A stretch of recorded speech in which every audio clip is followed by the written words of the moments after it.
Hello everyone, मैं हूं अंकुश शेडमार और स्वागत है आप सभी का हमारे इस यूट्यूब चैनल पे, जहां पे आज हम लोग एकदम डिटेल्ड और क्रिस्प तरीके से डिस्कस करने वाले हैं हमारी सीए फाइनल ऑडिट की सितंबर 25 की एमटीपी 1 एंड एमटीपी 2 को। इसमें हम सारे क्वेश्चंस डिस्कस करने वाले हैं, सिर्फ नए क्वेश्चंस नहीं, मैं आपको सारे क्वेश्चंस डिस्कस कराऊंगा, डिटेल में डिस्कस करेंगे और क्विक तरीके से डिस्कस करेंगे ताकि आपको सारी चीज रिवाइज भी हो जाए।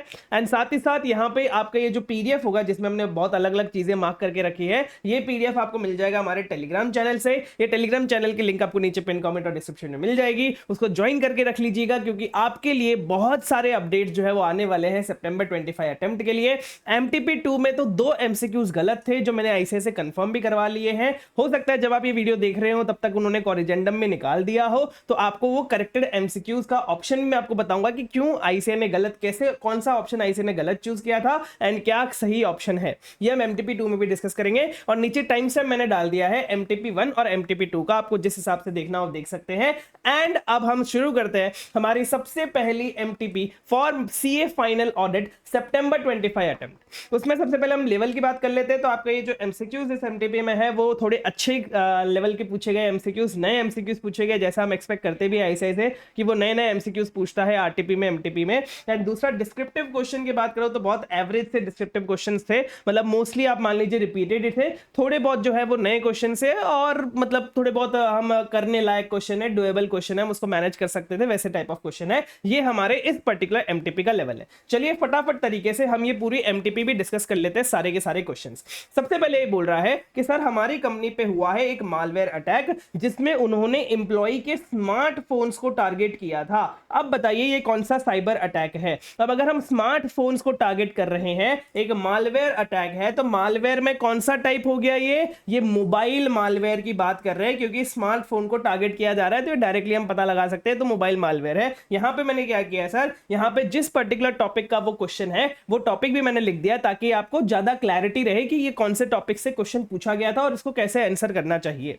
नेक्स्ट ये बोल रहे हैं कि सर लास्ट ईयर का जो मिस स्टेटमेंट था वो हमने करंट ईयर में भी आइडेंटिफाई किया है, मतलब लास्ट ईयर का मिस स्टेटमेंट हमने करंट ईयर में आइडेंटिफाई किया और लास्ट ईयर में हमने इस पे अनमॉडिफाइड ओपिनियन दिया था। अब बताइए हमें क्या करना पड़ेगा सर, कोई करने की जरूरत नहीं है, हमें तो बस यहां पे मॉडिफाइड ओपिनियन इशू करना है। क्या मॉडिफाइड ओपिनियन इशू करना है, with respect to corresponding figures as per SA 710। अगर हमें ऐसा कोई मिसस्टेटमेंट पता चलता है जो पिछले साल था लेकिन पिछले साल नहीं मिला था, इस साल मिल गया था और अभी तक उसको करेक्ट नहीं किया गया है, तो फिर हम क्वालिफाई करेंगे हमारे ऑडिट रिपोर्ट को और इसमें सिर्फ कॉरेस्पॉन्डिंग फिगर्स के लिए ही क्वालिफाई करेंगे क्योंकि कॉरेस्पॉन्डिंग फिगर्स में ही हमारा मिसस्टेटमेंट है। ठीक है, यस सर। नेक्स्ट क्वेश्चन क्या बोल रहा है, ये बोल रहा है कि सर हमारे जो बैंक होता है, बैंकिंग कंपनी होती है, उसमें ऑडिटर को अपॉइंट कौन करता है और उसका रेम्युनरेशन कौन फिक्स करता है, क्या मैनेजमेंट करती है सारा काम? तो नहीं सर, हमने बैंक ऑडिट में सीखा हुआ है कि यहां पे ना बैंक का मैनेजमेंट फिक्स नहीं करता रेम्युनरेशन को और स्टैट्यूटरी ऑडिटर को, यहां पे हमारा जो शेयर होल्डर्स होते हैं,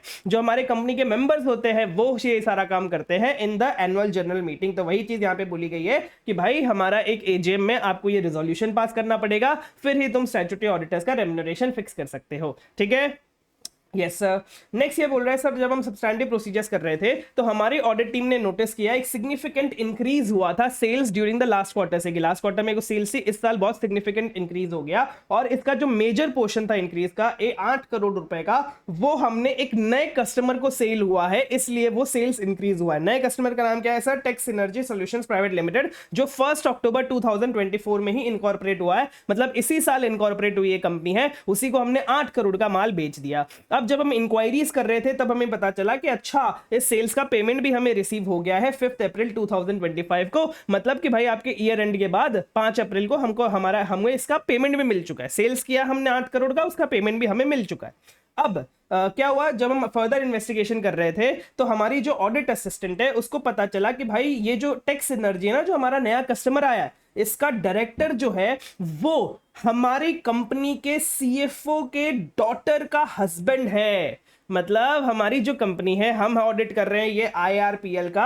ये आईआरपीएल का जो सीएफओ है उसकी जो डॉटर है उसका हस्बैंड है। कौन हस्बैंड है? इस कंपनी का डायरेक्टर, जो हमारा नया कस्टमर आया है उसका डायरेक्टर। तो यहां पे कहीं ना कहीं ये रिलेटेड पार्टी का कॉन्सेप्ट टच करने की कोशिश कर रहे हैं कि अच्छा जो हमारे ऑफिसर्स होते हैं, हमारी कंपनी का जो डायरेक्टर है, ऑफिसर है, सीएफओ है, उसका कोई रिलेटिव हुआ ना ये तो, और उसका रिलेटिव किसी और कंपनी का डायरेक्टर निकला जिससे हमने ट्रांजैक्शन किया है 8 करोड़ रुपए का। तो यहां पे कहीं ना कहीं रिलेटेड पार्टी वाला कॉन्सेप्ट टच करने की कोशिश कर रहे हैं। जब हमने ये सारी इंफॉर्मेशन हमारे इस डायरेक्टर के अटेंशन में लेके आई, मतलब डायरेक्टर मतलब सीएफओ के अटेंशन में लेके आई, तो सीएफओ ने डिसमिस कर दिया, बोला कि ये तो बस कोइंसिडेंट है, ये तो गलती से मतलब हो जाता है, कभी कभार ऐसा हो ही जाता है, और ये जो ट्रांजैक्शन है ये आर्म लेंस पे है। ऐसा हमारा सीएफओ बोलने लगा कि भाई ये तो हमने आर्म लेंस पे ही किया है, कोई फेवर वेवर हमने किसी का कुछ भी नहीं किया है। और उसने ये भी आर्ग्यू किया कि देखो भाई, तुम्हें पेमेंट पूरा मिल चुका है तो फिर कोई रिस्क नहीं है मिस स्टेटमेंट का।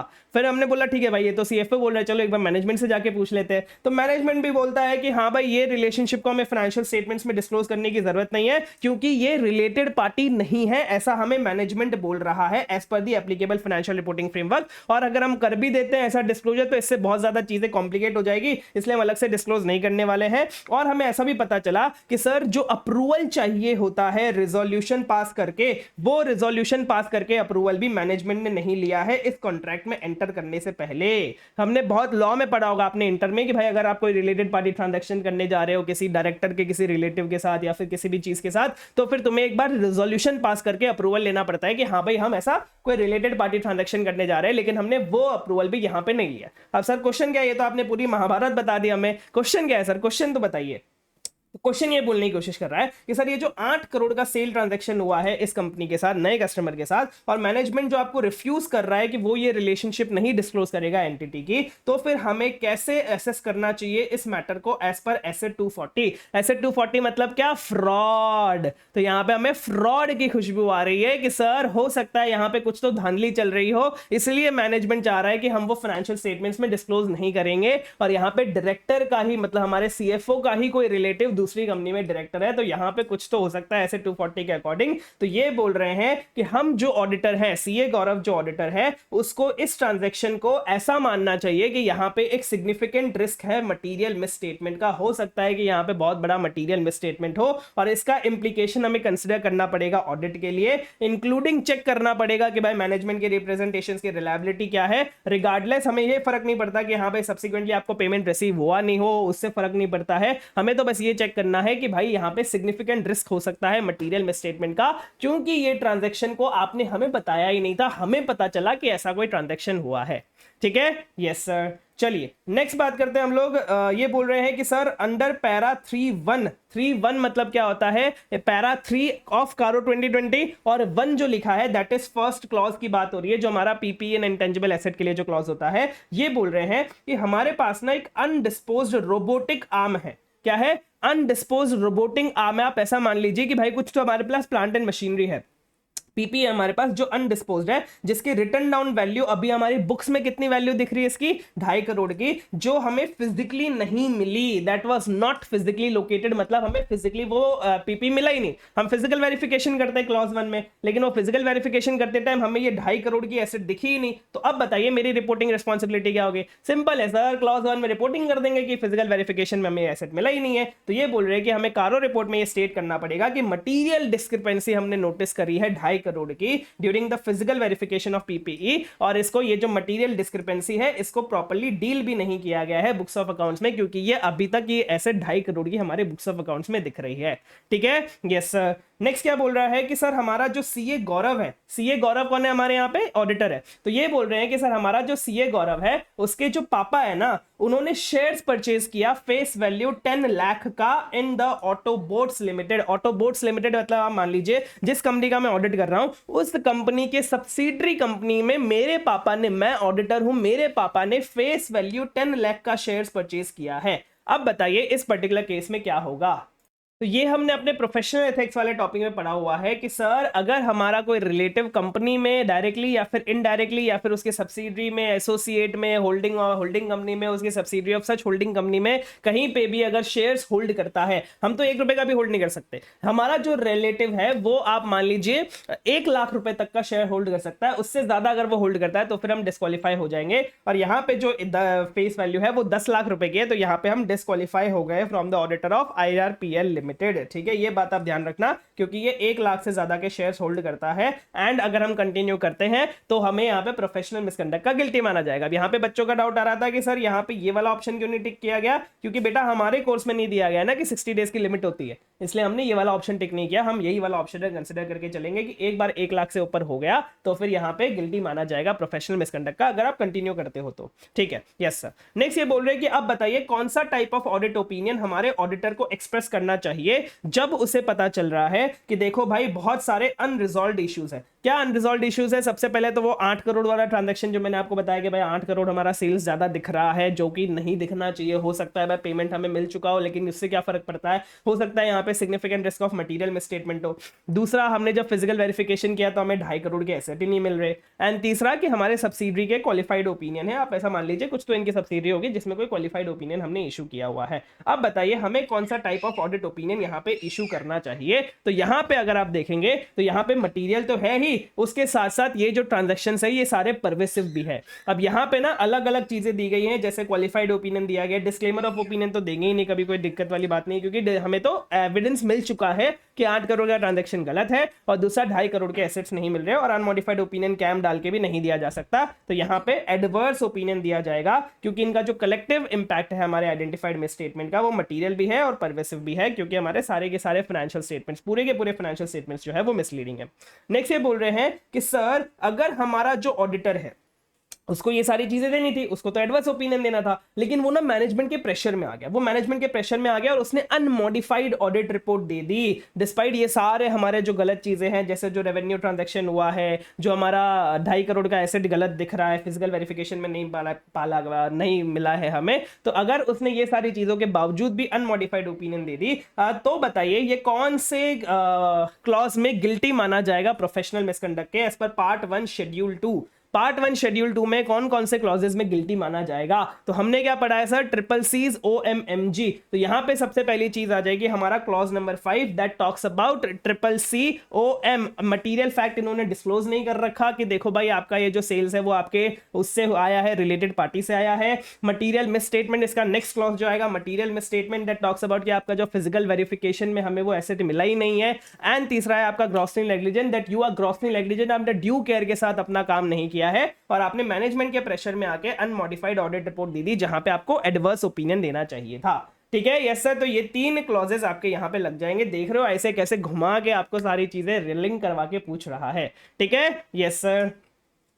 नेक्स्ट हम लोग डिस्कशन कर लेते हैं। ये बोल रहे हैं कि सर हमें ऐसे 250 देखना है और NBFC ऑडिट देखना है। अब बताइए क्या एप्रोप्रिएट कोर्स ऑफ एक्शन हमारे ऑडिटर को लेना चाहिए जब हमारे NBFC में 15 करोड़ के एसेट्स को NPA नहीं दिखाया गया है, नॉन क्लासिफिकेशन किया गया है, मतलब 15 करोड़ के एसेट्स को हमें NPA दिखाना चाहिए लेकिन हमारे NBFC में नहीं दिखाया गया है। तो अब बताइए as per SA 250 and NBFC audit मुझे एज एन ऑडिटर क्या करना चाहिए? सर मुझे एज एन ऑडिटर क्या करना चाहिए? मुझे क्वालिफाइड ओपिनियन दे देना चाहिए। क्यों देना चाहिए सर? क्योंकि तुम NBFC के नॉर्म्स को कंप्लाई नहीं कर रहे। तो वही सेम चीज यहाँ पे लिखी गई है कि सबसे पहले तो मुझे मैनेजमेंट को इन्फॉर्म करना पड़ेगा कि ये जो नॉन क्लासिफिकेशन तुमने किया है 15 करोड़ के एसेट्स का एज एन NPA, ये एक मटेरियल मिसस्टेटमेंट है। मटेरियल मिसस्टेटमेंट क्यों है सर? क्योंकि RBI के जो प्रूडेंशियल नॉर्म्स है उनको तुम कंप्लाई नहीं कर रहे हो और अगर मैनेजमेंट फिर भी रिफ्यूज करता है इसको करेक्ट करने से तो फिर हमें अपनी ऑडिट ओपिनियन को मॉडिफाई कर लेना चाहिए। ठीक है, यस। नेक्स्ट क्या बोल रहा है कि सर हमारे ये फर्म है, इस फर्म में ना 2 पार्टनर है। एक पार्टनर ने already 55 tax audit report sign कर दी है और उसके पार्टनर ने मिस्टर अर्जुन ने 60 टैक्स ऑडिट रिपोर्ट साइन कर दी। दी है। अब पूछा गया है कि बताओ अब हम और कितनी टैक्स ऑडिट रिपोर्ट साइन कर सकते हैं, अब ये बताइए आप हमें, यहां पे ये पूछा गया है। तो सर हमने क्या बोला, दो आपके अगर पार्टनर है एक फर्म के अंदर तो आप मैक्सिमम टोटल मिला के 60 into 2 120 audit tax audit report sign कर सकते हो। आपने अभी तक 60 plus 55 that is 115 tax audit report sign कर दी है, तो आप 5 टैक्स ऑडिट रिपोर्ट और साइन कर सकते हो। अब सर ये जो 5 टैक्स ऑडिट रिपोर्ट है, क्या सिर्फ यही वाला सीए साइन कर सकता है या फिर ये वाला सीए भी साइन कर सकता है? तो हमने बोला भाई टोटल आपकी जो 120 टैक्स ऑडिट रिपोर्ट की लिमिट है उसको आप कैसे भी डिस्ट्रीब्यूट करो, फर्क नहीं पड़ता। तो ये भी साइन कर सकता है, एक सेकंड, ये भी साइन कर सकता है और ये भी साइन कर सकता है, कोई दिक्कत वाली बात नहीं है। ठीक है, यही चीज यहां पे बोली गई है कि सर ये जो फर्म है वो एंगेजमेंट एक्सेप्ट कर सकती है, नया कोई टैक्स ऑडिट आए तो वो एक्सेप्ट कर सकती है,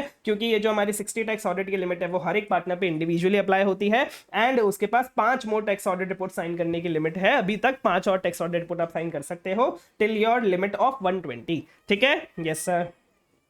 नेक्स्ट बोल रहे हैं कि सर ये जो हमारा ऑडिटर है ना, इसने ना एक मैटर आइडेंटिफाई किया है एनपीए के क्लासिफिकेशन का, एंड ये जो एनपीए का क्लासिफिकेशन मैंने आपको बताया कि 15 करोड़ का अच्छे से क्लासिफिकेशन हुआ नहीं है हमारे एनपीए में क्लासिफाई करना चाहिए, लेकिन वो क्लासिफाई हुआ नहीं है। दूसरा ये बोल रहा है कि हमारा लॉ सूट था उसको नॉन डिस्क्लोजर हुआ है, मतलब एक लॉ सूट चल रहा होगा हमारे इस एनबीएफसी पे जिसको एनबीएफसी ने डिस्क्लोज नहीं किया है अपने फाइनेंशियल स्टेटमेंट्स में। ये जो दो इश्यूज है ना, एक एनपीए क्लासिफिकेशन का इशू है, लॉ सूट को नॉन डिस्क्लोजर का इशू है, ये मेरे हिसाब से एज एन ऑडिटर दो मोस्ट सिग्निफिकेंट इशू है मेरे एंटायर ऑडिट के। क्या है सर? ये दो सिग्निफिकेंट इशू है मेरी एंटायर ऑडिट के। अब ये मैटर्स को ना मुझे हाईलाइट करना है हमारी रिपोर्ट में एज अ की ऑडिट मैटर। अब इन मैटर्स के नेचर को कंसिडर करते हुए आप बताइए कौन सा एप्रोप्रिएट मेथड होगा हमारी रिपोर्ट में इसको कम्युनिकेट करने के लिए। सो बेसिकली ये आपको एक फील देना चाह रहा है, कंफ्यूज करना चाह रहा है, ये आपको बोलना चाह रहा है कि देखो भाई ये जो एनपीए क्लासिफिकेशन गलत हुआ है, लॉ सूट का नॉन डिस्क्लोजर हुआ है, ये हमारे हिसाब से बहुत सिग्निफिकेंट है, तो हमें इसे की ऑडिट मैटर में डालना चाहिए। अब बताइए कहां पे हमें डालना चाहिए। आप बोलोगे हाँ भाई सही बात है यार, ये तो सिग्निफिकेंट इशू है, इसको की ऑडिट मैटर में डाल के खत्म करो। लेकिन गलत आप तब हो जाओगे जब यहाँ पे एनपीए क्लासिफिकेशन गलत है, तो आपके लॉ सूट का नॉन डिस्क्लोजर है, तो भाई इसके लिए तो आपको अपना ओपिनियन मॉडिफाई करना पड़ेगा ना। क्या हम थोड़ी दे सकते हैं? जिन मैटर्स के लिए आपको मॉडिफाई करना है अपना ओपिनियन, उन मैटर्स के लिए आप क्या नहीं दे सकते। आपको तो हमें ये मॉडिफिकेशन वाले पैराग्राफ में ही बताना पड़ेगा, बेसिस फॉर मॉडिफिकेशन वाले पैराग्राफ में बताना पड़ेगा, जिसमें आप क्वालिफाइड और एडवर्स ओपिनियन दोगे अपने हिसाब से, जो भी तुमको ठीक लगता है, और फिर तुम बेसिस फॉर मॉडिफाइड ओपिनियन वाले पैराग्राफ में ये सारी चीजों को एक्सप्लेन कर दोगे।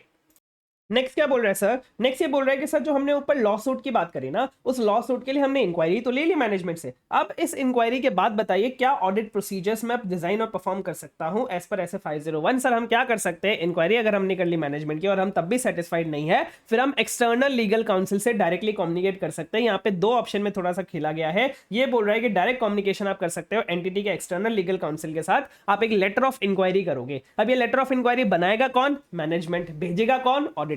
बस ये आपको पता होनी थी कि भाई बनाएगा मैनेजमेंट, ऑडिटर सेंड करेगा। यहां पे तो बोला गया है कि बनाएगा भी मैनेजमेंट, सेंड भी मैनेजमेंट ही करेगा, तो ये गलत हो गया। यहां पे हम ऑडिटर सेंड करेगा, बनाएगा मैनेजमेंट, जिसमें हम रिक्वेस्ट करेंगे कि आप डायरेक्टली कम्युनिकेट करो ऑडिटर के साथ। ठीक है, यस सर। नेक्स्ट ये बोल रहे हैं कि सर जब हम ना अपना ड्यू डिलिजेंस कर रहे हैं तो क्या हमें लेटर ऑफ कंफर्ट को भी चेक करने की जरूरत है या फिर नहीं है एफडीडी करते टाइम? तो सर बिल्कुल चेक करने की जरूरत है। ये तो हमारा मेन पार्ट आता है जब हम चेक कर रहे होते हैं हमारे हिडन लायबिलिटीज को, तब हमें लेटर ऑफ कंफर्ट चेक करना पड़ता है, क्योंकि हम इसमें हिडन लायबिलिटीज को अच्छे से चेक करते हैं, ओवर वैल्यूड एसेट्स को चेक करते हैं, और ये जो letter of comfort of bank है ये हिडन लायबिलिटी होती है, इसलिए हमें इसको चेक करना पड़ता है जब हम एफडीडी कर रहे हैं तब। नेक्स्ट बोल रहा है कि सर कौन सा मैटर मैं इंक्लूड नहीं करता हूं इन आर स्कोप ऑफ एफडीडी। ऐसे भी क्वेश्चन आएंगे, आपको लिस्ट तो पता ही है कौन कौन से मैटर्स हम इंक्लूड करते हैं हमारे एफडीडी में, तो उसमें से कौन सा ऐसा पर्टिकुलर मैटर है जो हम इंक्लूड नहीं करते। हम कैश फ्लो करते हैं, अकाउंटिंग पॉलिसी करते हैं, brief history of target and background of promoters भी चेक करते हैं, अकाउंटिंग इंफॉर्मेशन सिस्टम नहीं करते हैं। आप कंफ्यूज किस में हो जाते हैं? अकाउंटिंग पॉलिसी में और अकाउंटिंग इंफॉर्मेशन सिस्टम में। अकाउंटिंग इंफॉर्मेशन सिस्टम हम लोग नहीं चेक करते हैं। क्वेश्चन ये पूछ रहा है, सिंपल सा क्वेश्चन है कि सर जब हम इन्वेस्टिगेशन कर रहे हैं तो क्या हम असिस्टेंस ऑफ एक्सपर्ट्स ले सकते हैं क्या? एक्सपर्ट्स का हेल्प ले सकते हैं क्या? तो बिल्कुल ले सकते हैं, कोई दिक्कत वाली बात नहीं है। Yes, Verma and associate should consider कि क्या हम असिस्टेंस ऑफ एक्सपर्ट्स की जरूरत है, जैसे इंजीनियर लॉयर, ये सारी चीजें ये चेक करने के लिए, अच्छे से इन्वेस्टिगेशन करने के लिए। यहाँ पे जो आप कंफ्यूज हो जाते हैं वो आपके इसमें कंफ्यूज हो जाते हैं कि हाँ भाई एज पर SS 620 आप एक्सपर्ट को यूज कर सकते हो, स्पेसिफिक पैराग्राफ दिया हुआ है एक्सपर्ट के असिस्टेंस को इन्वेस्टिगेशन के लिए यूज करने के लिए। ये वाला चीज यहाँ पे क्यों गलत होगा सर? क्योंकि यहाँ पे SS 620 620 का रेफरेंस दिया हुआ है, जबकि हम कर रहे हैं इन्वेस्टिगेशन पे आपके स्टैंडर्ड्स ऑन ऑडिटिंग नहीं लगते, ठीक है। यस सर, ना ही एसएस 620 में हमने कभी ऐसा कुछ पढ़ा है कि एक्सपर्ट का असिस्टेंस हम इन्वेस्टिगेशन के लिए ले सकते हैं, ठीक है। यस सर, अब करते हैं इंडिविजुअल क्वेश्चंस। इसमें भी मैंने आपके टॉपिक्स लिख दिए कि कौन से टॉपिक से आपके कौन कौन से पर्टिकुलर क्वेश्चन पूछे गए।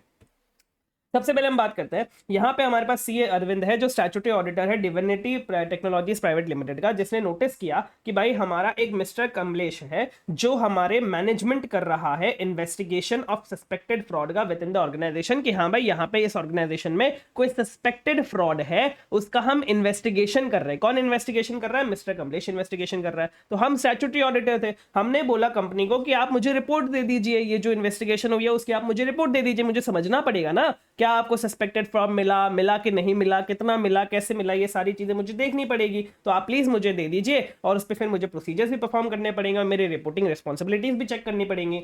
तो ये सारी चीजें मैंने बहुत बार मैनेजमेंट से मांगी कि आप मुझे रिपोर्ट दे दीजिए, लेकिन मैनेजमेंट मुझे रिपोर्ट ही नहीं दे रहा। अब ये सारी चीजों को कंसिडर करके मैंने मैनेजमेंट को रिक्वेस्ट किया कि आप एटलीस्ट मुझे एक रिटर्न रिप्रेजेंटेशन तो दे दीजिए, कुछ लिख के तो दे दीजिए, ये फ्रॉड के बारे में, फ्रॉड बाय और ऑन द कंपनी के बारे में कुछ तो लिख के दे दीजिए। मैनेजमेंट ने ना तो मुझे इन्वेस्टिगेशन रिपोर्ट दी, ना ही मुझे कोई रिटर्न रिप्रेजेंटेशन दिया। अब बताइए मुझे इस सिचुएशन में कैसे डील करना चाहिए। ये एक नया क्वेश्चन है जो आईसीए ने बनाया है। अब इसमें क्या करना है सर, आपको इसमें आपको सारी चीजें लिख के आनी है, जो भी चीज यहां पे आपको समझ में आती है। फ्रॉड से रिलेटेड आपको जितने प्रोविजंस पता है वो सारे लिख के आइएगा, रिटर्न रिप्रेजेंटेशन से जितने भी प्रोविजंस आपको पता है वो सारे लिख के आइएगा, क्योंकि ये डायरेक्ट क्वेश्चन नहीं है। ये आईसीए ने थोड़ा केस स्टडी बना के बोला, आप बताओ इसमें डील कैसे करने वाले हो। तो जितनी भी आपकी रिपोर्टिंग रिस्पॉन्सिबिलिटीज होती है फ्रॉड के लिए, वो सब कुछ लिख के आना। यहाँ पे इन्होंने ये भी दे दिया आपको थोड़ा सा हिंट, फ्रॉड ऑन और बाय द कंपनी, ये हमारा कारो 2020 में आता है। तो ऐसे करके आपको सारी चीजें लिस्ट डाउन करनी पड़ेगी, सेक्शन 143(12) भी लिस्ट डाउन करना पड़ेगा। तो इसमें इन्होंने बहुत कॉम्प्रिहेंसिव आंसर दिया है। ये क्या बोला है सर इन्होंने, एज पर ऐसे 240 हमारा ऑडिटर रिस्पॉन्सिबल होता है रीजनेबल एश्योरेंस लेने के लिए, बेसिकली फाइनेंशियल स्टेटमेंट में मटेरियल मिसस्टेटमेंट है या फिर नहीं है। और ऐसे 580 में अगर मैनेजमेंट हमें रिटर्न रिप्रेजेंटेशन प्रोवाइड नहीं करती है तो हमें हो सकता है लगे कि हाँ यहाँ पे कोई तो सिग्निफिकेंट इशू एग्जिस्ट हो सकता है। इन द इंस्टेंट केस क्या हुआ वो मैंने बता दिया। नेक्स्ट ये बोल रहे हैं कि भाई ऐसा नोट किया जा सकता है कि मैनेजमेंट अगर हमें रिटर्न रिप्रेजेंटेशन नहीं दे रही है, वो हमने एक पॉइंट पढ़ा हुआ है कि अगर मैनेजमेंट हमें रिटर्न रिप्रेजेंटेशन नहीं दे रही है तो फिर हमें सबसे पहले डिस्कस करना पड़ेगा मैनेजमेंट के साथ, उनके इंटीग्रिटी को रिवैल्यूएट करना पड़ेगा, इसका इफेक्ट देखना पड़ेगा मेरे रिलायबिलिटी ऑफ रिटर्न रिप्रेजेंटेशन पे, ऑडिट एविडेंस इन जनरल पे, और एप्रोप्रिएट एक्शंस लेना पड़ेगा, इंक्लूडिंग मेरे इसका मेरी रिपोर्ट पे क्या इफेक्ट आता है वो भी मुझे चेक करना पड़ेगा। ये हमने एज पर ऐसे 580 बोल दिया। हम बात करते हैं कि हम अब फ्रॉड की सारी चीजें बोल देंगे कि भाई सबसे पहले तो सेक्शन 143(12) में हमें रिपोर्टिंग करनी पड़ती है, वो हमने दोनों बता दी। 1 करोड़ या उससे ऊपर हो तो फिर सेंट्रल गवर्नमेंट के पास चले जाओ, 1 करोड़ से नीचे हो तो फिर बोर्ड और ऑडिट कमेटी के पास चले जाओ। फिर हमने क्लॉज आपका क्लॉज 11 के अकॉर्डिंग कारो 2020 में क्या रिपोर्टिंग होती है, ए बी सी तीनों करके हमने बता दिया। ए बी ही बताया यहाँ पे, सी नहीं बताया क्योंकि वो विसल ब्लोअर की बात करता है। तो ए और बी क्लॉज हमने बता दिया, सब क्लॉज की बात कर रहा हूँ। नेक्स्ट हमने लास्ट में ये लिख दिया कि सर देखो ऐसे 240 में हमने पढ़ा था कि सर किसी सर्कमस्टेंसेस, एक्सेप्शनल सर्कमस्टेंसेस की वजह से जहां पे आपको लगता है कि फ्रॉड है, सस्पेक्टेड फ्रॉड है, आप अनेबल टू कंटिन्यू हो आप टू द ऑडिट एंगेजमेंट, तो फिर आप इसमें जो करना चाहो तुम कर सकते हो। सबसे पहला तुम्हें अपनी पीआरएल रिस्पांसिबिलिटीज देखनी पड़ेगी, देखना पड़ेगा कि क्या तुम्हें उन लोगों को बताने की जरूरत है जिन्होंने तुम्हें अपॉइंट किया था, या फिर रेगुलेटरी अथॉरिटीज को बताने की जरूरत है, एंड अप्रोप्रिएट क्या विड्रॉ करना भी अप्रोप्रिएट है या फिर नहीं है, जहां पे भी विड्रॉल लीगली परमिटेड है। और लास्ट में अगर तुम विड्रॉ करते हो तो फिर अप्रोप्रिएट लेवल ऑफ मैनेजमेंट डीसीडब्ल्यूसी से विड्रॉ डिस्कस कर लेना, और जिन्होंने तुम्हारा अपॉइंटमेंट किया था उसको भी बता देना। तो यहाँ पे इन्होंने कुछ ऐसे आपका वो नहीं दिया है कि हाँ भाई कंक्लूजन में तुम्हें ऐसा करना है, तो ये तुम्हें सारे प्रोविजंस लिख दिए। ऐसे 240 के जितने प्रोविजन है, 580 के है, 143(12) है, कारो है, और लास्ट में एक्सेप्शनल सर्कमस्टेंसेस हो गए, यहाँ पे ऐसा बता दिया है। ठीक है, यस सर। नेक्स्ट हम बात कर लेते हैं। नेक्स्ट क्या बोल रहे हैं सर, नेक्स्ट ये बोल रहा है कि सर हमें पता तो था कि हमारे पास sufficient and appropriate audit evidence नहीं है, और हमें पता था कि हमें मॉडिफाइड ओपिनियन इशू करना चाहिए। हाउएवर मैं ना थोड़ा रिलेक्टेंट था मॉडिफाइड ओपिनियन इशू करने के लिए, तो फिर मैंने अनमॉडिफाइड ओपिनियन इशू कर दिया, और मैंने अपने एक्सपर्ट का नाम अपनी रिपोर्ट में लिख दिया अपनी रिस्पॉन्सिबिलिटी को रिड्यूस करने के लिए। अब ये बताइए क्या मैंने ये सब कुछ सही किया सर? आपने बिल्कुल गलत किया। आप कभी भी सबसे पहली चीज तो जब आपको मॉडिफाइड ओपिनियन इशू करना है तब आपको मॉडिफाइड ओपिनियन इशू करनी चाहिए। आप अपने एक्सपर्ट का नाम अपने रिपोर्ट में नहीं लिख सकते हैं। अगर लॉ एंड रेगुलेशन बोलता है तो आप लिख लीजिए, या फिर आप मॉडिफाई कर रहे हैं अपने ओपिनियन को और वो रेलेवेंट है टू अंडरस्टैंडिंग द मॉडिफिकेशन, तब आप उसका नाम रेफर कर सकते हैं। दोनों ही केसेस में आपको ये लिखना पड़ेगा कि आपकी रिस्पॉन्सिबिलिटी कम नहीं होती है और आप इसका उल्टा काम करना जा रहे हो, तो ये गलत है। ये हमारे एसए 620 का क्वेश्चन हो गया। क्या बोल रहा है सर, यहाँ पे इन्होंने पूरा जो प्रोविजन जो मैंने आपको एकदम क्रिस्प वे में एक्सप्लेन किया, वो पूरा प्रोविजन इन्होंने डिटेल में एक्सप्लेन किया है सारा का सारा, कि सर सबसे पहली चीज़ तो हम है ना, अगर मॉडिफाइड ओपिनियन अगर हम इशू करनी है तो मॉडिफाइड ओपिनियन इशू करेंगे, क्योंकि हमें sufficient and appropriate audit evidence नहीं मिला है, ठीक है। और हम अपने ऑडिटर्स एक्सपर्ट के काम को रेफर नहीं कर सकते हैं अनलेस हमें लॉ एंड रेगुलेशन बोलता है, और अगर लॉ एंड रेगुलेशन बोलता है तो हमें बताना पड़ेगा कि हमारी रिस्पॉन्सिबिलिटी कम नहीं होती है, और अगर हम उसके काम को रेफर करना चाह रहे हैं मॉडिफिकेशन की वजह से, तो भी हमें बताना पड़ेगा कि हमारी रिस्पॉन्सिबिलिटी कम नहीं होती है। इन द गिवन केस हमारी रिस्पॉन्सिबिलिटी कम नहीं होगी, अनमॉडिफाइड ओपिनियन रिपोर्ट को इशू करके हम उसको रेफर करके हमारी रिस्पॉन्सिबिलिटी को कम नहीं कर सकते हैं, हमें मॉडिफाइड ओपिनियन ही इशू करना चाहिए था, और फिर मैं उसके काम का रेफरेंस दे सकता था अगर उसका काम रेलेवेंट था to the understanding of modification, और फिर लास्ट में मुझे ये भी बोलना था कि भाई मेरी रिस्पॉन्सिबिलिटी जो है वो कम नहीं होगी उसके काम को रेफर करने के बाद भी, ठीक है। यस सर, चलिए नेक्स्ट ही क्या बोल रहा है सर, हमें ऑडिट प्रोसीजर्स बताइए जो हमें परफॉर्म करने हैं ताकि हम sufficient and appropriate audit evidence ले सके ओपनिंग बैलेंसेस के बारे में as an initial audit engagement consider करते हुए आप हमें बताइए। तो सर सबसे पहली चीज तो क्या ऑडिट प्रोसीजर में परफॉर्म करने पड़ते हैं ओपनिंग बैलेंसेस के बारे में, ये एकदम सिंपल सा क्वेश्चन था कि सर पहले देखो कि प्रायर पीरियड को करेक्टली ब्रॉट फॉरवर्ड किया गया कि नहीं किया गया, अगर एडजस्टमेंट्स करने थे तो आपने एडजस्टमेंट्स किए कि नहीं किए as a prior period item. दूसरा कि क्या ओपनिंग बैलेंसेस हमारे application of appropriate accounting policies को रिफ्लेक्ट करते हैं, एंड तीसरा आप दो चीजें परफॉर्म कर सकते हैं। सबसे पहला, अगर prior period financial statements audited थे तो उस प्रायर पीरियड फाइनेंशियल स्टेटमेंट्स की कॉपीज को आप पेरूज कर सकते हैं, मतलब रीड कर सकते हैं। और दूसरा, आप जो प्रोसीजर्स आपने परफॉर्म किए करंट पीरियड में, आप ये चेक कर सकते हैं कि क्या उसके वो हमारे ओपनिंग बैलेंसेस के बारे में कोई जानकारी दे रहे हैं कि नहीं दे रहे हैं, या फिर आप स्पेसिफिक प्रोसीजर परफॉर्म कर सकते हैं ओपनिंग बैलेंसेस पे। दूसरा क्वेश्चन क्या पूछ रहा है सर, ऑल्सो सजेस्ट हमें अप्रोच बताइए क्या फॉलो करना चाहिए अगर या तो हमें कोई एडिक्वेट ऑडिट एविडेंस ही ना मिले ओपनिंग बैलेंसेस के बारे में, या फिर हमें कोई मटीरियल मिसस्टेटमेंट मिल जाए ओपनिंग बैलेंसेस में, तो हमें क्या करना चाहिए। तो सबसे पहले हम बात करेंगे कि अगर हमें sufficient and appropriate audit evidence नहीं मिल रहा है तो फिर हमें क्वालिफाइड या फिर डिस्क्लेमर ऑफ ओपिनियन इशू करना पड़ेगा। फर्दर अगर हमें ऐसा लगता है कि हाँ भाई मटीरियल मिसस्टेटमेंट है आपके ओपनिंग बैलेंसेस में और इसका मिसस्टेटमेंट का इफेक्ट जो है वो प्रॉपर्ली अकाउंट नहीं किया गया है या फिर एडिक्वेटली प्रेजेंट नहीं किया गया है, तो फिर हमें क्वालिफाइड या फिर एडवर्स ओपिनियन देना पड़ेगा। बहुत सिंपल सा ये क्वेश्चन था, डायरेक्ट क्वेश्चन था ये तो। चलिए नेक्स्ट हम डिस्कशन कर लेते हैं। नेक्स्ट क्या बोल रहा है सर, नेक्स्ट ये बोल रहा है आप बताइए इंडिपेंडेंस ऑफ द फर्म की क्यों हमारे पास पॉलिसीज एंड प्रोसीजर्स होने चाहिए, मतलब हमारे पास इंडिपेंडेंस रिक्वायरमेंट्स के लिए पॉलिसीज एंड प्रोसीजर्स क्यों होने चाहिए। एंड दूसरा आप हमें बताइए कि सर हमारा एंगेजमेंट पार्टनर इंडिपेंडेंस की कंप्लायंस को कैसे इंश्योर कर सकता है। ये आपका रिपीटेड क्वेश्चन है, इसमें बस हमें इंडिपेंडेंस के सारे चीजें लिखनी है। एथिकल रिक्वायरमेंट्स जो हमारा सेकंड एलिमेंट है SQC 1 ऐसे 220 में, उसमें हमें सारी चीजें लिखनी है जो भी हमने पढ़ा था, 2 बार लिखना था हमने। आपको पता है कि आपने अगर हमारी कॉन्सेप्ट बुक से पढ़ा है तो आपको पता है कि भाई ये दोनों ऑलमोस्ट सेम पॉइंट्स है। तो मैंने आपको बोला था कि एक बार SQC 1 करके चारों पॉइंट्स लिख के आ जाएगा, फिर ऐसे 220 करके चारों पॉइंट्स लिख के आ जाएगा। तो यहाँ पे पहले SQC 1 करके पॉइंट्स दिया है, फिर ऐसे 220 करके पॉइंट्स दिया है, बस सिंपल सी। तो सिंपल सा क्वेश्चन था, सिंपल सा यहाँ पे आंसर था। नेक्स्ट ये बोल रहा है कि सर हमें ये बताइए कि जब कोई इनकमिंग पार्टनर आ रहा है, वो इनकमिंग पार्टनर बोल रहा है कि आप हमारे इन्वेस्टिगेशन करके बताइए हमारी फर्म के बारे में, तब हमें कौन कौन से स्टेप्स फॉलो करने पड़ते हैं, फिर तब हमें कौन कौन सी चीज़ों को ध्यान देना पड़ता है जब हम इनकमिंग पार्टनर के लिए इन्वेस्टिगेशन कर रहे हैं। तो इसमें आपके बहुत सारे पॉइंट्स हैं जो हमने डिटेल में डिस्कस किए हुए हैं कि सर आपको हिस्ट्री देखनी पड़ेगी, ग्रोथ देखना पड़ेगा, आपको पार्टनरशिप डीड के प्रोविजंस को पढ़ना पड़ेगा, आपको उनकी प्रॉफिटेबिलिटी देखनी पड़ेगी, मार्केट स्टैंडिंग देखनी पड़ेगी, एसेट लायबिलिटी पोजीशन देखना पड़ेगा, उनके पोजीशन ऑफ ऑर्डर्स क्या है, उनका टर्म लोन क्या कैसे क्या उनके टर्म्स है लोन के लिए, आपको है ना कॉम्पोजिशन पढ़ना पड़ेगा, उनके की मैनेजरियल पर्सनल देखने पड़ेंगे कि वो कंटिन्यू करेंगे कि नहीं करेंगे, आपको वो लोग क्यों बुला रहे हैं। ये बहुत सारी चीजें जो हमें पढ़नी पड़ती है। डायरेक्ट क्वेश्चन है, एक बार आप पढ़ लेंगे तो आपको भी समझ में आ जाएगा।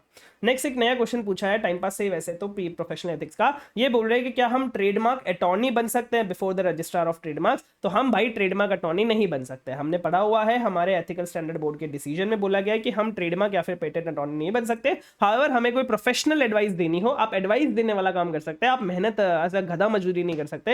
एडवाइस देने वाला काम तुम्हें करना है APR में तो तुम वो कर सकते हो, रूटीन मैटर के अंदर आता है, लेकिन तुम ट्रेडमार्क अटॉर्नी नहीं बन सकते। तो इन द गिवन केस क्या हुआ वो हमने बता दिया, और फिर बोलेंगे कि हमारा जो सीनियर पार्टनर है रोहन, उन्होंने जो हमें बोला कि हम ट्रेडमार्क अटॉर्नी नहीं बन सकते, वो हमारा जो सीनियर पार्टनर है वो करेक्ट है, क्योंकि ये जो हमारा ट्रेड अटॉर्नी बनने के लिए हमने जो एग्री किया है वो हमने गलत एग्री किया है। इससे हो सकता है कि हम प्रोफेशनल मिसकंडक्ट के गिल्टी माने जाएं। ठीक है, यस सर। चलिए नेक्स्ट क्या हुआ सर, नेक्स्ट हमने क्या बोला, हमने बोला कि देखो भाई हमारा ना नया विजिटिंग कार्ड बन रहा है, नया लेटर हेड बन रहा है, इसमें क्या फालतू टाइम पास सा CA इंडिया वाला लोगो हम यूज करेंगे, इसको हम बढ़िया तरीके से ऐसे सिर्फ वो as it is copy paste नहीं करते हैं, हम इसमें बहुत सारे चेंजेस करेंगे। क्या चेंजेस करेंगे, हम बैकग्राउंड को चेंज करेंगे, व्हाइट से ग्रे कर देंगे ताकि हमारे फॉर्म की कलर की थीम के हिसाब से मैच हो जाए, हम इसका साइज रिड्यूस कर देंगे ताकि ताकि हम स्मॉलर एरिया में इसको फिट कर सके। फिर हम इसमें इंडिया को वर्ड हटा के इसमें फॉर्म के इनिशियल्स यूज कर लेंगे और इसमें हम ग्रेडियंट इफेक्ट करेंगे ब्लू कलर का सीए के अंदर। तो क्या हम ऐसा काम कर सकते हैं? नहीं सर, हमें लोगो गाइडलाइंस हमने पढ़ी हुई है, उस लोगो गाइडलाइंस में ऐसा बोला गया है कि हम ऐसा कुछ भी नहीं कर सकते हैं,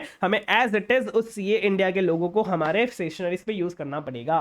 यही प्रोफेशनल एथिक्स का क्वेश्चन है। वैसे तो नया क्वेश्चन है पर बहुत टाइम पास का क्वेश्चन है। अब इसमें इन्होंने यहाँ पे क्लॉज 1 पार्ट 1 फर्स्ट शेड्यूल भी यहाँ पे कोट कर दिया, क्योंकि यहाँ पे लिखा गया है कि आप कोई भी चीज अपने स्टेशनरीज पे यूज नहीं कर सकते। स्टेशनरी मतलब क्या होता है? विजिटिंग कार्ड, लेटर हेड, आपके जो भी बाहर साइन बोर्ड्स लगते हैं, सारी चीजें।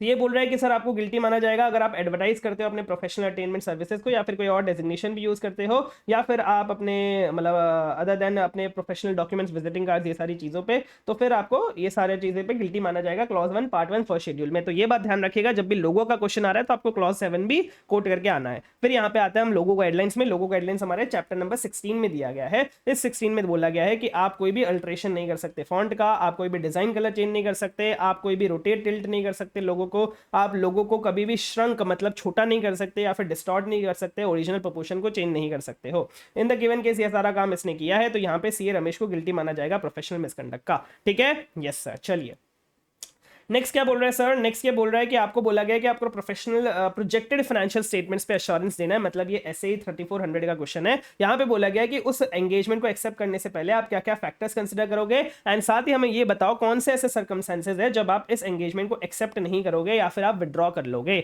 तो सर ये क्या क्या थे हमारे क्या बोलते हैं एंगेजमेंट एक्सेप्टेंस से पहले हमें क्या क्या चीजें चेक करनी है? इंटेंडेड यूज क्या है इन्फॉर्मेशन का, क्या जनरल और लिमिटेड डिस्ट्रीब्यूशन की है, क्या नेचर ऑफ अजम्पशंस है, क्या एलिमेंट्स हमें इंक्लूड करने हैं, एंड क्या पीरियड है। फर्दर हम कब एक्सेप्ट नहीं करेंगे या फिर कब हम विड्रॉ कर लेंगे? जब जो अजम्पशंस के बेसिस पे आपके प्रोजेक्टेड फाइनेंशियल स्टेटमेंट्स बने। द मेन चीज इन एसएई 3400 इज अजम्पशंस। तो जिस अजम्पशंस के बेसिस पे आपके प्रोफेशनल स्टैंडर्ड प्रोस्पेक्टेड फाइनेंशियल इंफॉर्मेशन बनी है, वो अजम्पशंस अगर अनरियलिस्टिक है या फिर ऑडिटर को ऐसा लगता है कि ये जो पीएफआई आप बना रहे हैं वो इनएप्रोप्रिएट रहने वाला है अपने इंटेंडेड यूज के लिए, तो फिर हमें देखना पड़ेगा कि भाई आपका तो फिर हमें हो सकता है विड्रॉ करना पड़े या फिर इसको एंगेजमेंट को एक्सेप्ट नहीं करना पड़े। ठीक है, यस सर। चलिए नेक्स्ट ये बोल रहे हैं कि क्या स्टेप्स हमें लेने हैं इवैल्यूएट करने के लिए कि हमारे जो टेक्नोलॉजी चेंजेस होते हैं इनका क्या इंपैक्ट आता है हमारे कंपनी के इंटरनल कंट्रोल पे और फाइनेंशियल रिपोर्टिंग पे। मतलब ये यही कहना चाह रहे हैं कि जब हमारे टेक्नोलॉजी में चेंजेस होते हैं तो इसका क्या इंपैक्ट आता है, ये चीज हमें कैसे चेक करनी चाहिए, क्या स्टेप्स हमें लेने चाहिए। तो ये इसके 4 सिंपल से पॉइंट्स है जो आपकी कॉन्सेप्ट बुक में भी मेंशन कर रखे हैं कि सर हमें ना सफिशिएंट प्रोफेशनल स्केप्टिसिज्म मेंटेन करना चाहिए, हमें डायरेक्ट एंड इनडायरेक्ट इफेक्ट्स देखना पड़ेगा न्यू टेक्नोलॉजी का, हमें समझना पड़ेगा कि क्या हमारी जो नई टेक्नोलॉजी है वो हमारे फ्लो ऑफ ट्रांजैक्शन को कैसे इंपैक्ट करती है,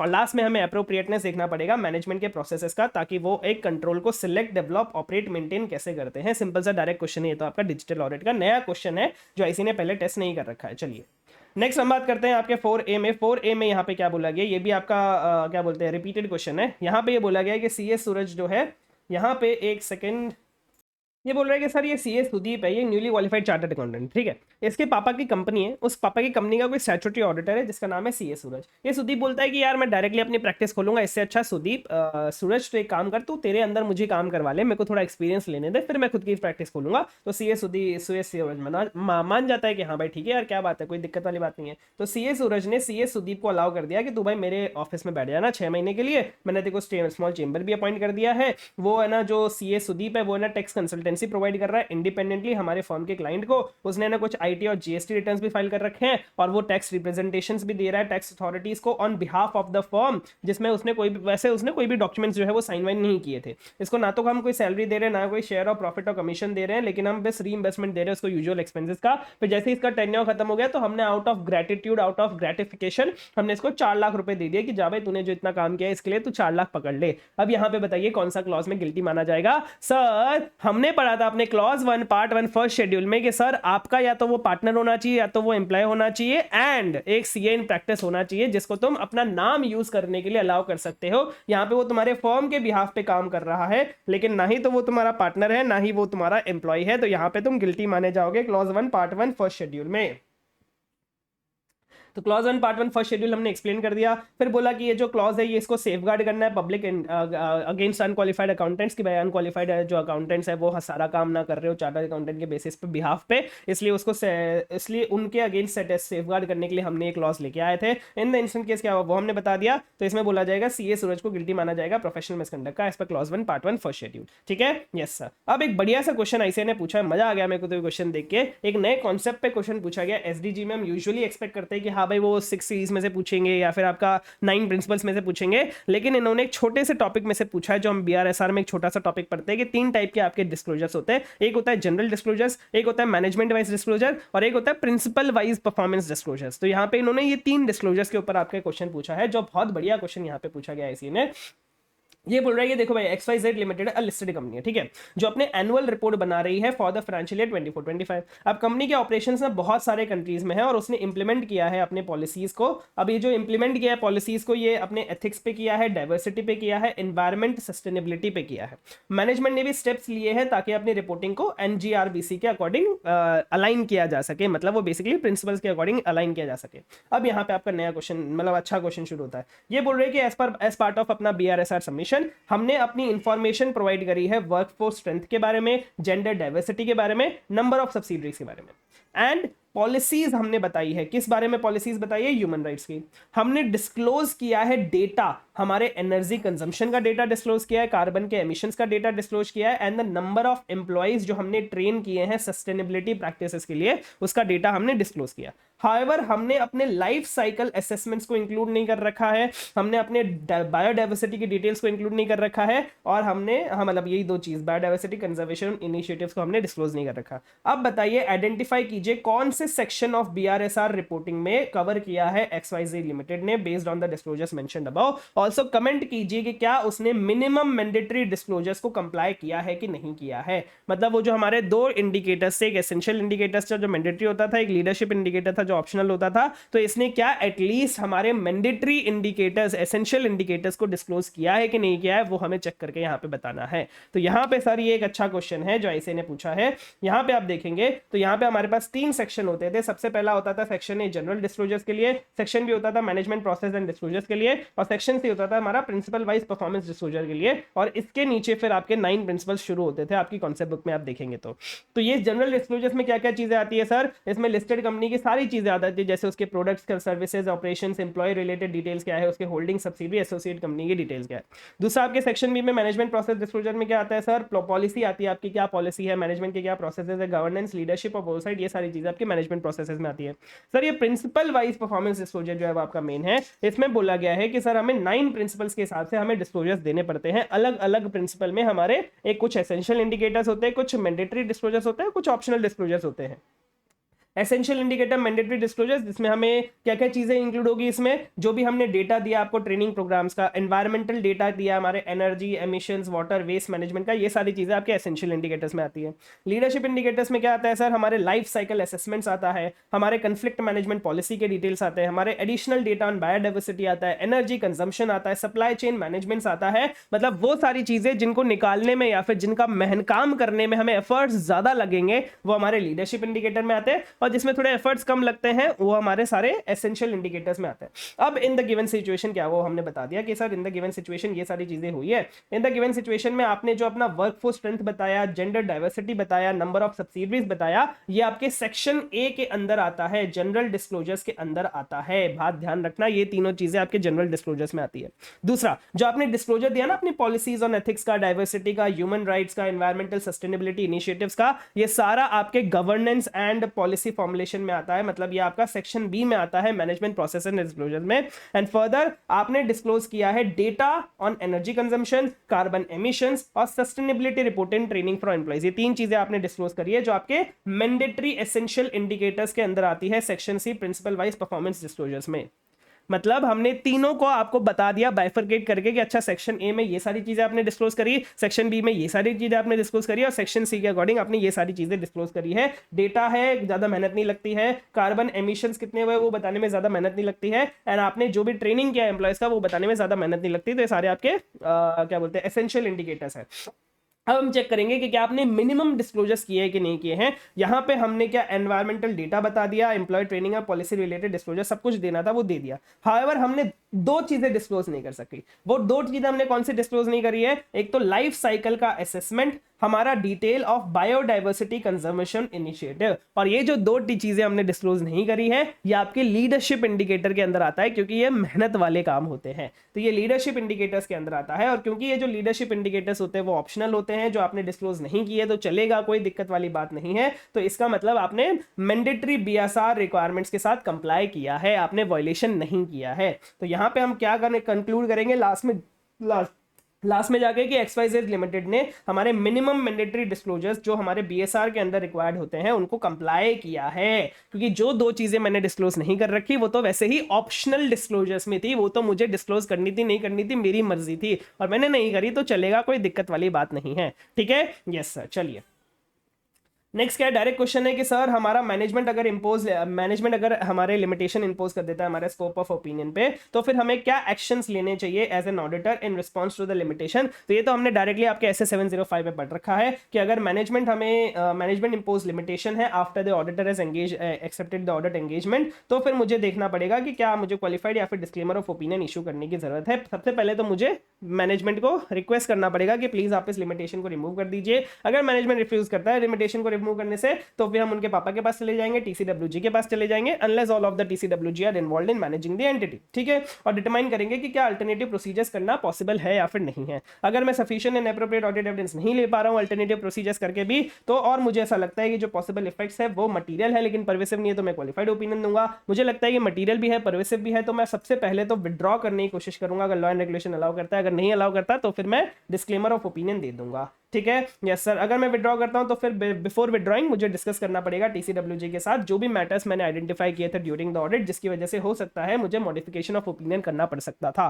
तो इन द गिवन केस मैनेजमेंट ने इंपोज किया हमारे पे लिमिटेशन, तो इसलिए CA कबीर को ये सारे एक्शंस लेने चाहिए। ठीक है, यस सर, ये डायरेक्ट क्वेश्चन ही था वैसे तो आपका।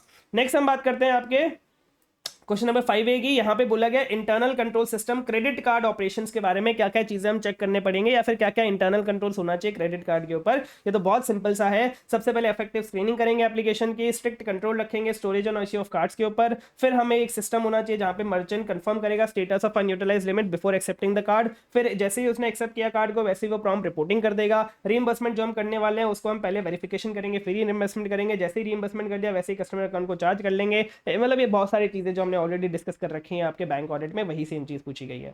नेक्स्ट ये बोल रहा है, ये भी सिंपल सा क्वेश्चन है कि as an auditor of safe limited हमें क्या प्रोसीजर्स परफॉर्म करने हैं ये इंश्योर करने के लिए कि जितने भी हमारे सिग्निफिकेंट सब्सीक्वेंट इवेंट्स हैं उनको कंसीडर कर लिया गया है, ताकि हमारे जो फाइनेंशियल स्टेटमेंट्स है वो true and fair view present करे। तो बेसिकली ये सिंपल डायरेक्ट क्वेश्चन इन्होंने पूछ लिया कि बताइए हमें सब्सीक्वेंट इवेंट्स में क्या प्रोसीजर्स करने की जरूरत रहती है। अब यहाँ पे इन्होंने क्या किया, ये पूरा इन्होंने ना पहले तो सिचुएशन को एक्सप्लेन कर दिया, इन द गिवन केस क्या क्या सिचुएशन है और कैसे कैसे ऐसे, पहले तो थोड़ा बहुत डिटेल दे दिया एज पर ऐसे 560 क्या क्या चीजें होती है, कैसे कैसे चीजें फ्लो करती है, इन द गिवन केस क्या होता है वो सारी चीजें बता दी। और फिर इन्होंने चार चीजें एक्सप्लेन कर दी जो हमारे चार प्रोसीजर्स है फर्स्ट वाले इवेंट के लिए between the date of financial statements and the date of audit report. वो वाले जो इवेंट्स है उसके जो प्रोसीजर्स है वो इन्होंने बता दिए कि सबसे पहले हम अंडरस्टैंडिंग लेंगे कि मैनेजमेंट ने ऐसा कोई प्रोसीजर्स लगा रखा है क्या सब्सिक्वेंट इवेंट को आइडेंटिफाई करने के लिए। इंक्वायरी करेंगे मैनेजमेंट को एंड TCWG को कि भाई कोई सब्सिक्वेंट इवेंट हुआ है क्या, उनके मिनट्स ऑफ मीटिंग्स को रीड करेंगे और फिर एंटिटी के कोई latest subsequent interim financial statements आ गए हो तो उनको हम रीड करके चलेंगे। ठीक है, यस सर, डायरेक्ट क्वेश्चन था ये भी। नेक्स्ट ये बोल रहा है, नेक्स्ट हमारा पी का ये क्वेश्चन है, यहाँ पे क्या बोला गया कि हम एक CFO, ये भी आपका रिपीटेड क्वेश्चन है कि सर हम है CFO, हमारे पास एक प्रैक्टिस हमने ये डाल रखी है अपने में कि सर हमारा जो एजेंट को जो भी पेमेंट कर रही है कंपनी उसमें से हम 25% कमीशन काट लेते हैं, तो क्या हम ले सकते हैं किसी से कोई भी percentage of share commission of brokerage? नहीं ले सकते सर, भले हम एम्प्लॉय हो भले हम प्रैक्टिस में हो हम नहीं ले सकते। तो यहाँ पे ये बोल रहा है कि सर ये गिल्टी हो जाएगा क्लॉज 2 पार्ट 2 फर्स्ट शेड्यूल में। फर्स्ट शेड्यूल का पार्ट 2 हमारे सर्विस के लिए है, एम्प्लॉय के लिए है, और ना देने का ना लेने का हम ले नहीं सकते किसी से, क्लॉज 2 में हमें नहीं लेना है किसी से भी।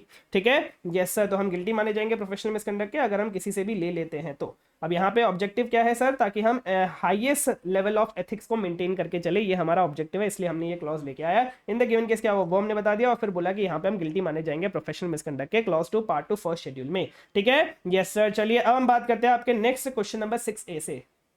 नेक्स्ट हमारा क्वेश्चन है क्वेश्चन नंबर 6 है जो इंटरनल ऑडिट का है। यहाँ पे ये बोल रहा है कि सर एक हमारा सीए जयेश है, वो है चीफ इंटरनल ऑडिटर। वो क्या बोलता है कि हमें ना रिव्यू करना पड़ेगा, परफॉर्मेंस ट्रेनिंग देखनी पड़ेगी, प्रोफेशनल स्टाफ की देखना पड़ेगा, इन हाउस टीम में क्या क्या प्रोफेशनल स्टाफ है, उनका एक्विजिशन कैसे होता है प्रोफेशनल टैलेंट का। तो आप मुझे ये बताइए कि क्या ये सब चीज चेक करना हमारे इंटरनल ऑडिटर का काम होता है कि नहीं होता है, मतलब क्या ये हमारी one of the critical activities के अंदर आता है कि नहीं आता है। ये परफॉर्मेंस और ट्रेनिंग देखना प्रोफेशनल स्टाफ की, नए प्रोफेशनल टैलेंट को कैसे हायर किया जा रहा है, ये सारी चीजें चेक करना क्या हमारे चीफ इंटरनल ऑडिटर का काम होता है according to objectives of internal audit function. और हमें कमेंट करना है क्रिटिकल एक्टिविटीज के बारे में जो हमें चाहिए होती है हमारे ऑब्जेक्टिव्स को अचीव करने के लिए, मतलब हम कौन कौन सी क्रिटिकल एक्टिविटीज को परफॉर्म करते हैं, जो हमने डिस्कस किया हुआ है कि SIA 210 में हमें बताया गया है कि कौन कौन सी क्रिटिकल एक्टिविटीज हमें परफॉर्म करनी पड़ती है हमारे ऑब्जेक्टिव्स को अचीव करने के लिए। जिसमें क्या क्या होता है सर, जिसमें होता है कि सर इंटरनल ऑडिट फंक्शन का overall plan scope and methodology क्या है, हमें ओवरसी एंड मॉनिटर करना पड़ता है हमारे ऑडिट असाइनमेंट्स को, हमें प्लान एक्वायर एंगेज और रिव्यू करना पड़ता है performance training and development of professional staff and other resources to achieve its objective. तो ये वाला जो मैंने आपको क्वेश्चन पूछा कि हाँ भाई हम परफॉर्मेंस ये सारी चीजें देखते हैं कि नहीं देखते, तो बिल्कुल देखते हैं। It is part of one of our critical activities as a chief internal auditor या फिर इन इंटरनल ऑडिट फंक्शन।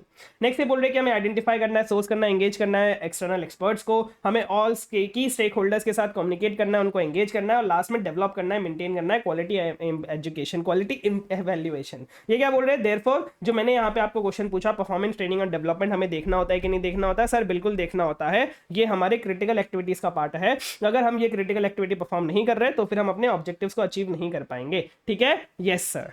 तो एकदम मतलब ऐसे तो इनडायरेक्ट क्वेश्चन था पर थोड़ा बहुत डायरेक्ट ही था कि अगर आपको ये सारे एक्टिविटीज पता थे तो उसमें से वन ऑफ द एक्टिविटीज भी आपसे पूछा गया था। नेक्स्ट ये बोल रहे हैं कि सर हमें ये सारी चीजें कुछ तो टाइम पास हुआ यहाँ पे, फिर बोला गया कि इसका जो पॉसिबल इफेक्ट है sufficient and appropriate audit evidence जो हमें नहीं मिला है उसका जो पॉसिबल इफेक्ट है मिस स्टेटमेंट का, वो मटीरियल भी हो सकता है एंड परवेसिव भी हो सकता है। हमें ओपिनियन पैराग्राफ बनाना है और बेसिस फॉर ओपिनियन पैराग्राफ बनाना है। सबसे पहली चीज यहाँ पे कौन सा टाइप ऑफ ओपिनियन आएगा, यहाँ पे डिस्क्लेमर ऑफ ओपिनियन आएगा क्योंकि ये मटीरियल भी हो सकता है एंड परवेसिव भी हो सकता है।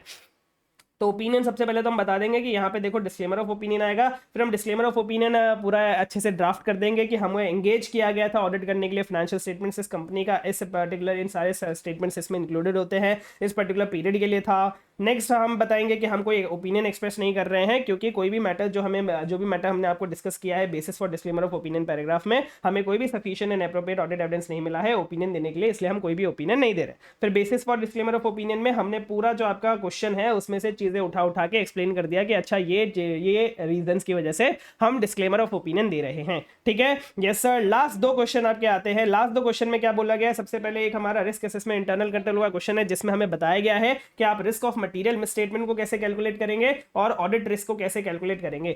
यहां पे बोला गया है कि जब हम नेचर ऑफ बिजनेस देखेंगे ना उस हिसाब से ऐसे चांसेस है कि 30% of the bills of services जो हम प्रोवाइड करेंगे वो डिफाल्केटेड होंगे। 30% बिल्स ऑफ सर्विसेज डिफाल्केटेड होंगे और ये नेचर ऑफ बिजनेस के हिसाब से होगा, मतलब ये इनहेरेंट रिस्क हमारा 30% आ गया। ये क्वेश्चन भी आपका रिपीटेड क्वेश्चन ही है।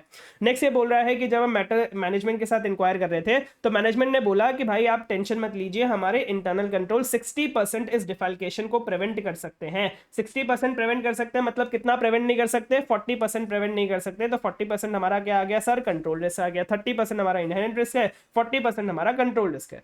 अब ये पूछ रहा है कि सर जब हम ऑडिटर अपना ऑडिट प्रोसीजर्स करेगा ना तब उसे सेटिस्फेक्शन लेवल मिलेगा फ्रॉड्स एंड एरर का टू द एक्सटेंट ऑफ 75%। यहां पे 75% का हमने फ्रॉड और एरर डिटेक्ट कर लिया है। तो कितना हम नहीं कर पाए हैं, 25% हम नहीं कर पाए, तो 25% हमारा क्या हो जाएगा, डिटेक्शन रिस्क हो जाएगा। अब यहां पे हमें निकालना है risk of material misstatement, that will be 30% into 40%, that is 12%। फिर 12% into 25% हम लोग करके देख लेंगे, मेरे ख्याल से शायद 3% आना चाहिए। चलिए एक बार देख लेते हैं क्या क्वेश्चन है, क्या आंसर निकला है।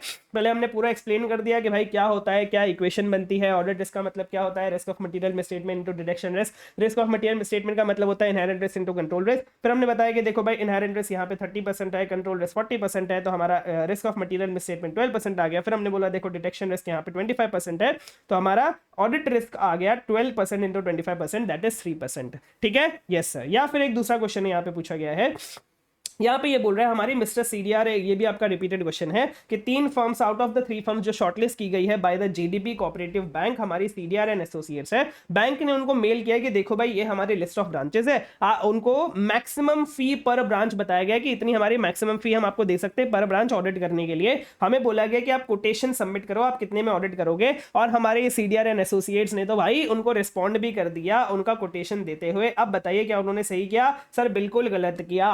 सर यहाँ पे टेंडर की बात हो, कोटेशन की बात हो, एक चीज आप ध्यान रखना, सामने वाला जब तक हमें मिनिमम फीस ना दे दे तब तक हम उसको रिस्पॉन्ड नहीं कर सकते हैं इन केस ऑफ दो services which are exclusively reserve for chartered accountant. तो यहाँ पे ऑडिट है, एक्सक्लूसिवली रिजर्व्ड है, तो हम ऐसा नहीं कर सकते थे। यहाँ पे मैक्सिमम फी है, अगर यही यहाँ पे मिनिमम फी होती तब फिर यहाँ पे हम गिल्टी नहीं माने जाते, लेकिन यहाँ पे मैक्सिमम फी है इसलिए हम यहाँ पे गिल्टी माने जाएंगे।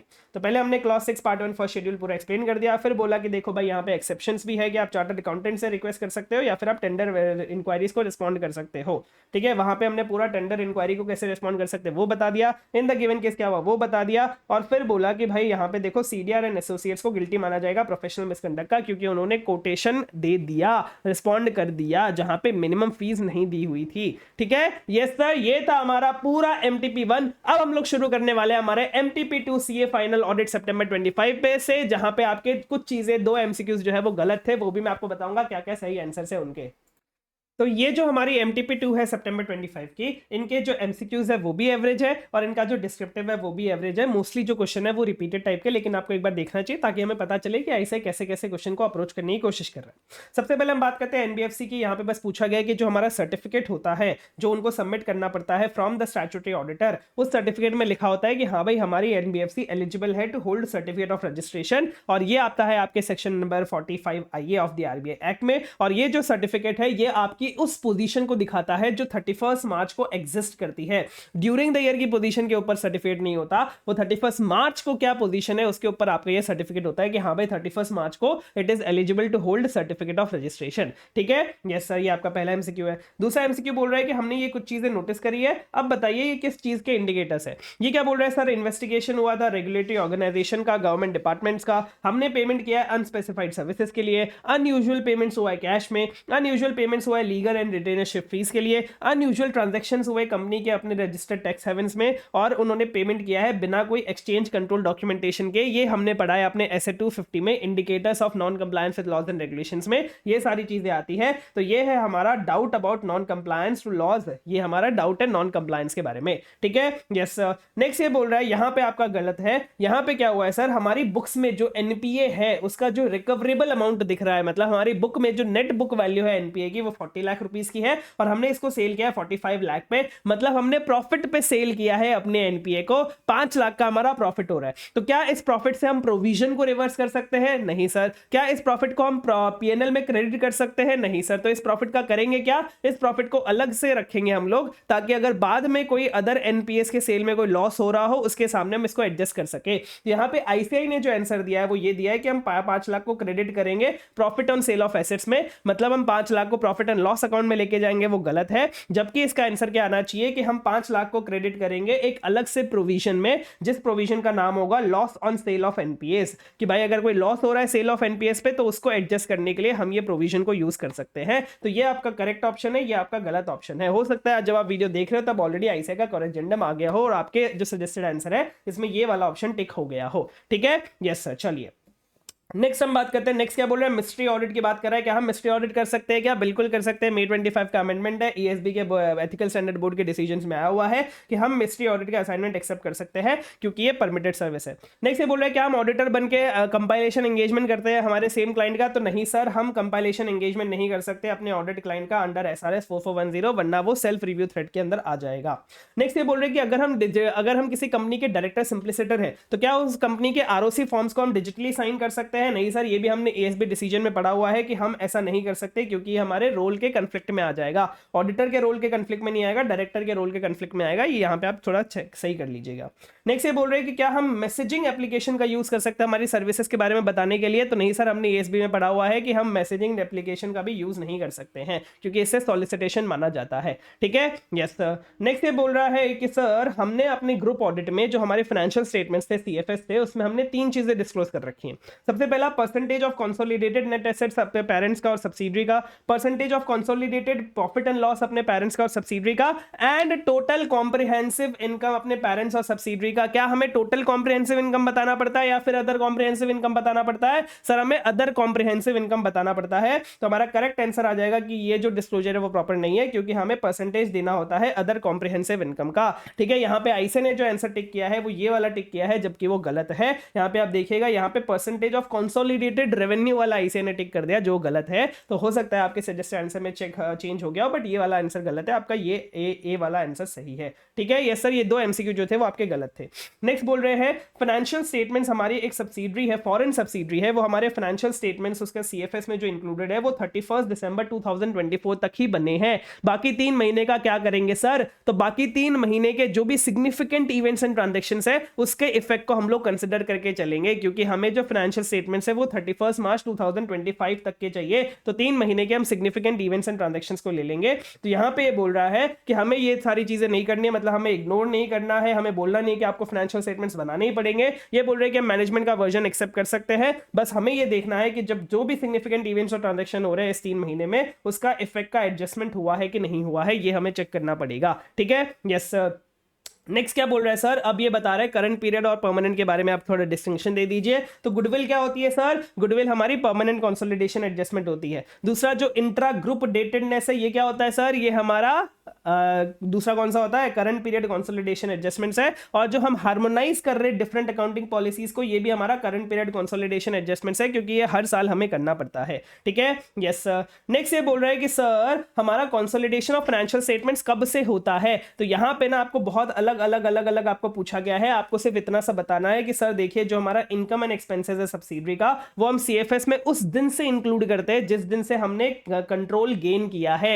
जिस दिन मैंने खरीदा है उस दिन के बाद के जितने भी इनकम और एक्सपेंसेस है वो सीएफएस में आएंगे, पूरे फाइनेंशियल ईयर के नहीं आएंगे, सिर्फ उसी दिन के आएंगे जिस दिन से मैंने कंट्रोल गेन किया था। एंड साथ ही साथ सर ये जो एसेट्स एंड लायबिलिटीज जो मैं रिकॉग्नाइज करूंगा बैलेंस शीट में, क्या मैं as at preceding reporting date करूंगा? नहीं सर, एक्विजिशन डेट वाली एसेट्स एंड लायबिलिटीज लूंगा मैं। एक्विजिशन डेट पे जो हमारी एसेट्स एंड लायबिलिटीज है उसकी वैल्यू मेरे बैलेंस शीट में कंसीडर करूंगा। ये आपके एफआर में आपने अच्छे से किया होगा। ठीक है, तो ये दोनों चीज आपके यहां पे सेम है, सही है, तो फिर ये वाला आपका डी ऑप्शन सही हो जाएगा। ठीक है, यस सर। नेक्स्ट बोल रहे हैं कारो 2020 में सीएफएस का क्या करते हैं सर? सीएफएस का कुछ भी नहीं करते। क्लॉज नंबर 21 में डायरेक्टली जाके हम सब्सिडरीज की डिटेल्स दे देते हैं, पैराग्राफ नंबर दे देते हैं, जिन भी सब्सिडरीज में कारो में कोई भी क्वालिफिकेशन या फिर कोई एडवर्स रिमार्क दिया गया हो, तो बस ये करते हैं डायरेक्टली। बाकी सब टाइम पास इन्होंने ऑप्शंस दे रखे हैं। ठीक है, यस सर, डायरेक्ट क्वेश्चन है मतलब बेसिकली।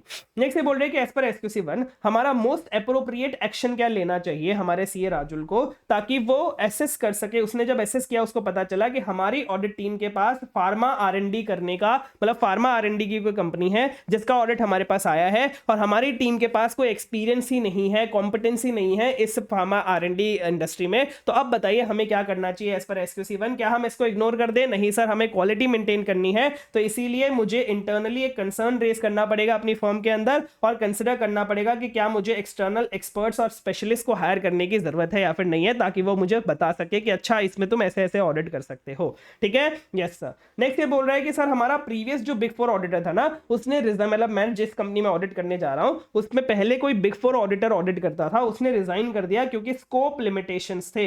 तो अब बताइए मुझे क्या करना चाहिए? क्या मुझे वो ऑडिट एक्सेप्ट ही नहीं करना चाहिए? तो नहीं सर, ऐसा नहीं है। आपको भी एक बार देखना पड़ेगा, अंडरस्टैंडिंग लेनी पड़ेगी कि स्कोप लिमिटेशन क्या था, कैसे क्या नेचर था स्कोप लिमिटेशन का, और उसका इवैल्यूएशन को तुम्हें डॉक्यूमेंट करके चलना पड़ेगा कि हाँ भाई देखो ये स्कोप लिमिटेशन था और हमने स्कोप लिमिटेशन को ऐसे हटाया है, और फिर हमने ये ऑडिट एक्सेप्ट किया है। ठीक है, यस सर। लास्ट एमसीक्यू क्या बोल रहा है sir? Under SA 7220 CA Rajul की क्या रिस्पॉन्सिबिलिटी है as an engagement partner regarding the audit quality? Audit quality के लिए मेरी क्या रिस्पॉन्सिबिलिटी है सर? मुझे प्रॉपर डीएसआर करना है ऑडिट के काम का कि भाई सब कुछ सही से चल रहा है, उसको डायरेक्शन, सुपरविजन एंड रिव्यू करना है अच्छे से। बाकी सारे क्या है सर? हमें सिर्फ डॉक्यूमेंटेशन देखनी होती है? नहीं सर। हमें डेलीगेट करना है सारे के सारे की डिसीजंस को टू द ऑडिट मैनेजर? नहीं सर। हमें सिर्फ ऑडिट कमेटी को ही रिपोर्ट करना है? नहीं सर। हमें डीएसआर करना है बहुत बढ़िया तरीके से सारे अपने ऑडिट वर्क का। ठीक है, यस सर, बहुत सिंपल से। ये तो सारे आपसे एमसीक्यूज थे। हम बात करते हैं आपके डिस्क्रिप्टिव के जो मोस्टली आपके सारे रिपीटेड है। सबसे पहले ये बोल रहा है कि सर हमें अपॉइंट किया गया है, विज प्राइवेट लिमिटेड ने हमें अपॉइंट किया during the course of audit, हमें sufficient and appropriate audit evidence मिल गया statement of profit and loss का। हाउएवर जब हम बैलेंस शीट के आइटम्स टेस्ट कर रहे थे तब हमें sufficient and appropriate audit evidence नहीं मिला, मतलब हमने एक्सटर्नल कंफर्मेशन भेजा लेकिन हमें उसका रिप्लाई नहीं आया उन अकाउंटिंग रिसीवेबल्स का जो हमारे 135 लाख के दिख रहे थे। और ये जो हमारे अकाउंटिंग रिसीवेबल 135 लाख के हैं ये लास्ट ईयर से कंटिन्यू आ रहे हैं, ठीक है। और हमने मैनेजमेंट से अफर्मेशन भी ले लिया कि हाँ भाई इन अकाउंटिंग रिसीवेबल में कोई भी फर्दर क्रेडिट या फिर डेबिट नहीं है। सीए पवन इसलिए क्योंकि मैनेजमेंट से हमने रिटर्न रिप्रेजेंटेशन ले लिया था, इसलिए हमने ये अकाउंटिंग रिसीवेबल्स को हमारे ऑडिट प्रोग्राम से ही एक्सक्लूड कर दिया। हमने बोल दिया कि भाई इनको तो हमें चेक करने की जरूरत नहीं है क्योंकि भाई ये पिछले साल से कैरी फॉरवर्ड होकर आ रहे हैं, पिछले साल वाले ऑडिटर ने अच्छे से ऑडिट किया होगा तो हमें इस साल चेक करने की जरूरत नहीं है। अब बताइए हमें क्या लेना चाहिए था, क्या हमने सही किया कि गलत किया, और हमें करेक्ट ऑडिट प्रोसीजर के बारे में बताइए कि हमने जो गलत किया उसके करेक्ट ऑडिट प्रोसीजर क्या हो सकती है। ये ऑलरेडी आपका रिपीटेड क्वेश्चन है। यहां पे हम देख लेते हैं कि सर क्या करेक्ट प्रोसीजर हो सकती है। चलिए एक बार ऊपर चल लेते हैं।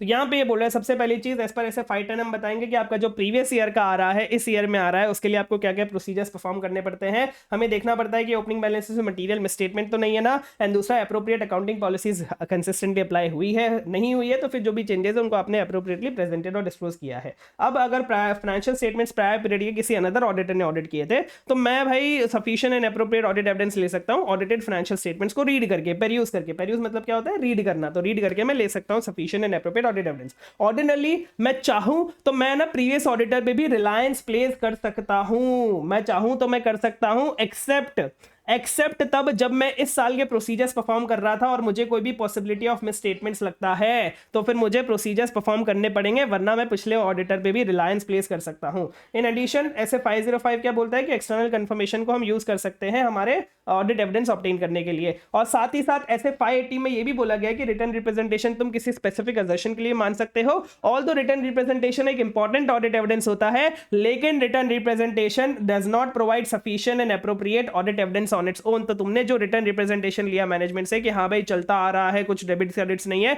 उस पर तुम रिलाय नहीं कर सकते, तुम्हें प्रोसीजर्स परफॉर्म करने चाहिए थे। इन द गिवन केस क्या हुआ वो मैंने बता दिया। और फिर बोला कि हमने भाई रिटर्न रिप्रेजेंटेशन लिया था मैनेजमेंट से, वो सारी चीजें करने के बाद भी हमें अब इस पर्टिकुलर अकाउंट रिसीवेबल को हमारे ऑडिट प्रोग्राम से नहीं एक्सक्लूड करना चाहिए था, हमें इस पे भी प्रोसीजर्स परफॉर्म करने चाहिए थे।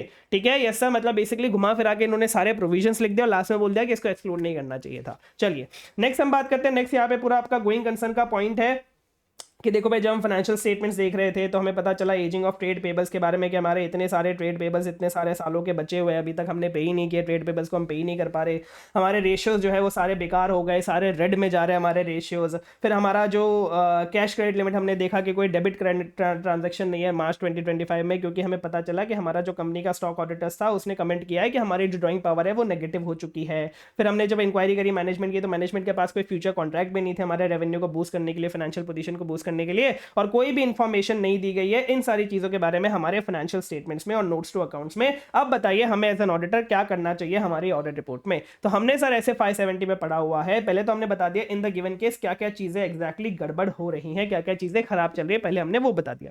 फिर हम बोलेंगे कि सर देखो ये सारी चीजों को देख के हमें लगता है कि एक मटेरियल अनसर्टेनिटी एग्जिस्ट करती है दैट का significant doubt on entity's ability to continue as going concern. ये सारी चीजें हमने उसको बता दी और ये सारा और इस मटेरियल अनसर्टेनिटी का फाइनेंशियल स्टेटमेंट्स में कोई एप्रोप्रिएट डिस्क्लोजर भी नहीं है।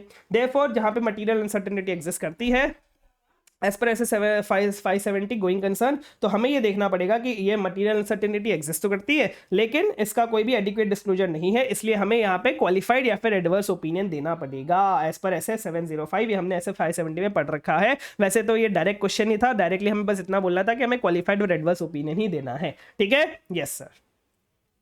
नेक्स्ट ये क्या बोल रहे हैं सर, नेक्स्ट ये बोल रहे हैं कि हमने कोई भी हमारे ऑडिटर्स एक्सपर्ट के साथ कोई भी फॉर्मल एग्रीमेंट में एंटर नहीं किया है, जबकि हम पहली बार उसके साथ काम कर रहे हैं और एक इंपॉर्टेंट चीज पे काम कर रहे हैं और फिर भी हमने उसके साथ एग्रीमेंट पे एंटर नहीं किया है, एडवाइस कीजिए। तो ये हमने एज पर ऐसे 620 ये भी आपका क्या बोलते हैं रिपीटेड क्वेश्चन है। तो यहाँ पे हमने बोला कि भाई देखो भाई आपके रोल्स एंड रिस्पॉन्सिबिलिटीज को बांटना पड़ेगा, आपके nature time and extent of communication को बताना पड़ेगा, इसलिए हमें एग्रीमेंट बनाना पड़ता है हमारे ऑडिटर्स एक्सपर्ट के साथ। और इन सिचुएशन में तो आपको डिटेल में एग्रीमेंट बनाना चाहिए जब कोई सेंसिटिव कॉन्फिडेंशियल इंफॉर्मेशन हो, आपका जो हाईली कॉम्प्लेक्स मैटर हो, या फिर आपने कभी काम यूज ना किया हो, या फिर आपका जो काम है वो उसका सिग्निफिकेंस बहुत ज्यादा है आपके कंटेक्स्ट ऑफ ऑडिट में। और यहाँ पे हमने पिछले बार कोई भी काम यूज नहीं किया इस ऑडिटर्स एक्सपर्ट का। इन द गिवन केस हमारा नया ऑडिटर्स एक्सपर्ट है, दस एज पर ऐसे 620 कंसिडरिंग कि यहाँ पे बहुत ज्यादा कॉम्प्लेक्सिटी है उसके काम में, valuation of volume of derivatives के लिए हमने उसको बुलाया गया है। एंड क्योंकि हम दोनों एक दूसरे से नए हैं तो फिर हमें फॉर्मल एग्रीमेंट उनके साथ बनाना चाहिए ये था जो हमने नहीं बनाया है, तो हमने ये गलत किया है।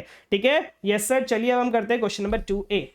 नेक्स्ट क्वेश्चन 2A क्या बोलता है, ये थोड़ा सा आपके लिए न्यू कोर्स में थोड़ा सा इररेलेवेंट हो जाता है, फिर भी ऐसे ने आपके एमटीपी में दे रखा है। ये इंड एस का आपका क्वेश्चन है बेसिकली।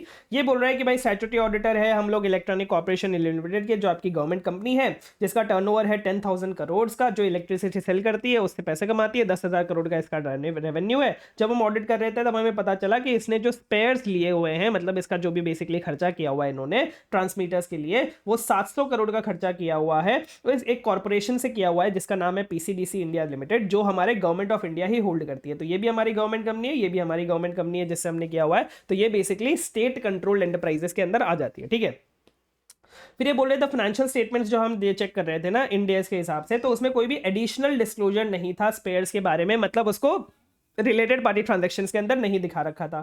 चिराग ने क्वेरी पूछी आपने कि भाई आपने रिलेटेड पार्टी ट्रांजैक्शन के अंदर डिस्क्लोज क्यों नहीं कर रखा है, तो मैनेजमेंट ने बोला कि भाई ऐसा कोई डिस्क्लोजर करने की जरूरत ही नहीं है क्योंकि ये स्टेट कंट्रोल्ड एंटरप्राइजेस है। अब बताइए कि भाई ये ऑडिट रिपोर्ट में इन्होंने कैसे अच्छे से, मतलब ये बेसिकली इन्होंने जो सही बोला कि नहीं बोला मैनेजमेंट ने कि डिस्क्लोज करने की जरूरत नहीं है, तो यहाँ पे इन्होंने इंड एस का रेफरेंस दिया हुआ है, end S 24 related party disclosures. इसमें इन्होंने बोला हुआ है कि आपको रिलेटेड पार्टी को एग्जेम्प्ट है डिस्क्लोज करने से, अगर वो रिलेटेड पार्टी ट्रांजैक्शन जो हो रही है वो उन एंटिटीज के बीच में हो रही है, या तो वो गवर्नमेंट कंट्रोल करती है या फिर वो दोनों एंटिटीज को गवर्नमेंट कंट्रोल कर रही है, तो फिर आप एग्जेम्प्टेड हो। अगर आप एग्जेम्पशन की कैटेगरी में फॉल करते हो तो भी आपको ये सारी चीजें तो डिस्क्लोज करनी ही पड़ेगी। क्या क्या चीजें डिस्क्लोज करनी पड़ेगी सर? आपको नाम बताना पड़ेगा, गवर्नमेंट का नेचर ऑफ रिलेशनशिप बताना पड़ेगा, फॉलोइंग इंफॉर्मेशन आपको सफिशिएंट डिटेल में बताना पड़ेगा कि भाई क्या नेचर एंड अमाउंट है इंडिविजुअल सिग्निफिकेंट ट्रांजैक्शन का, एंड अदर ट्रांजैक्शन के लिए आप कलेक्टिवली आप क्वालिटेटिव और क्वांटिटेटिव इंडिकेशन दे सकते हो। फर्दर हमारा ऐसे 550 क्या बोलता है कि भाई ऐसे 550 के अकॉर्डिंग हमें भी अपने identified related party relationship transaction को एप्रोप्रिएटली चेक करना पड़ता है कि वो अकाउंटेड और डिस्क्लोज्ड है या फिर नहीं है एज पर एएफआरएफ।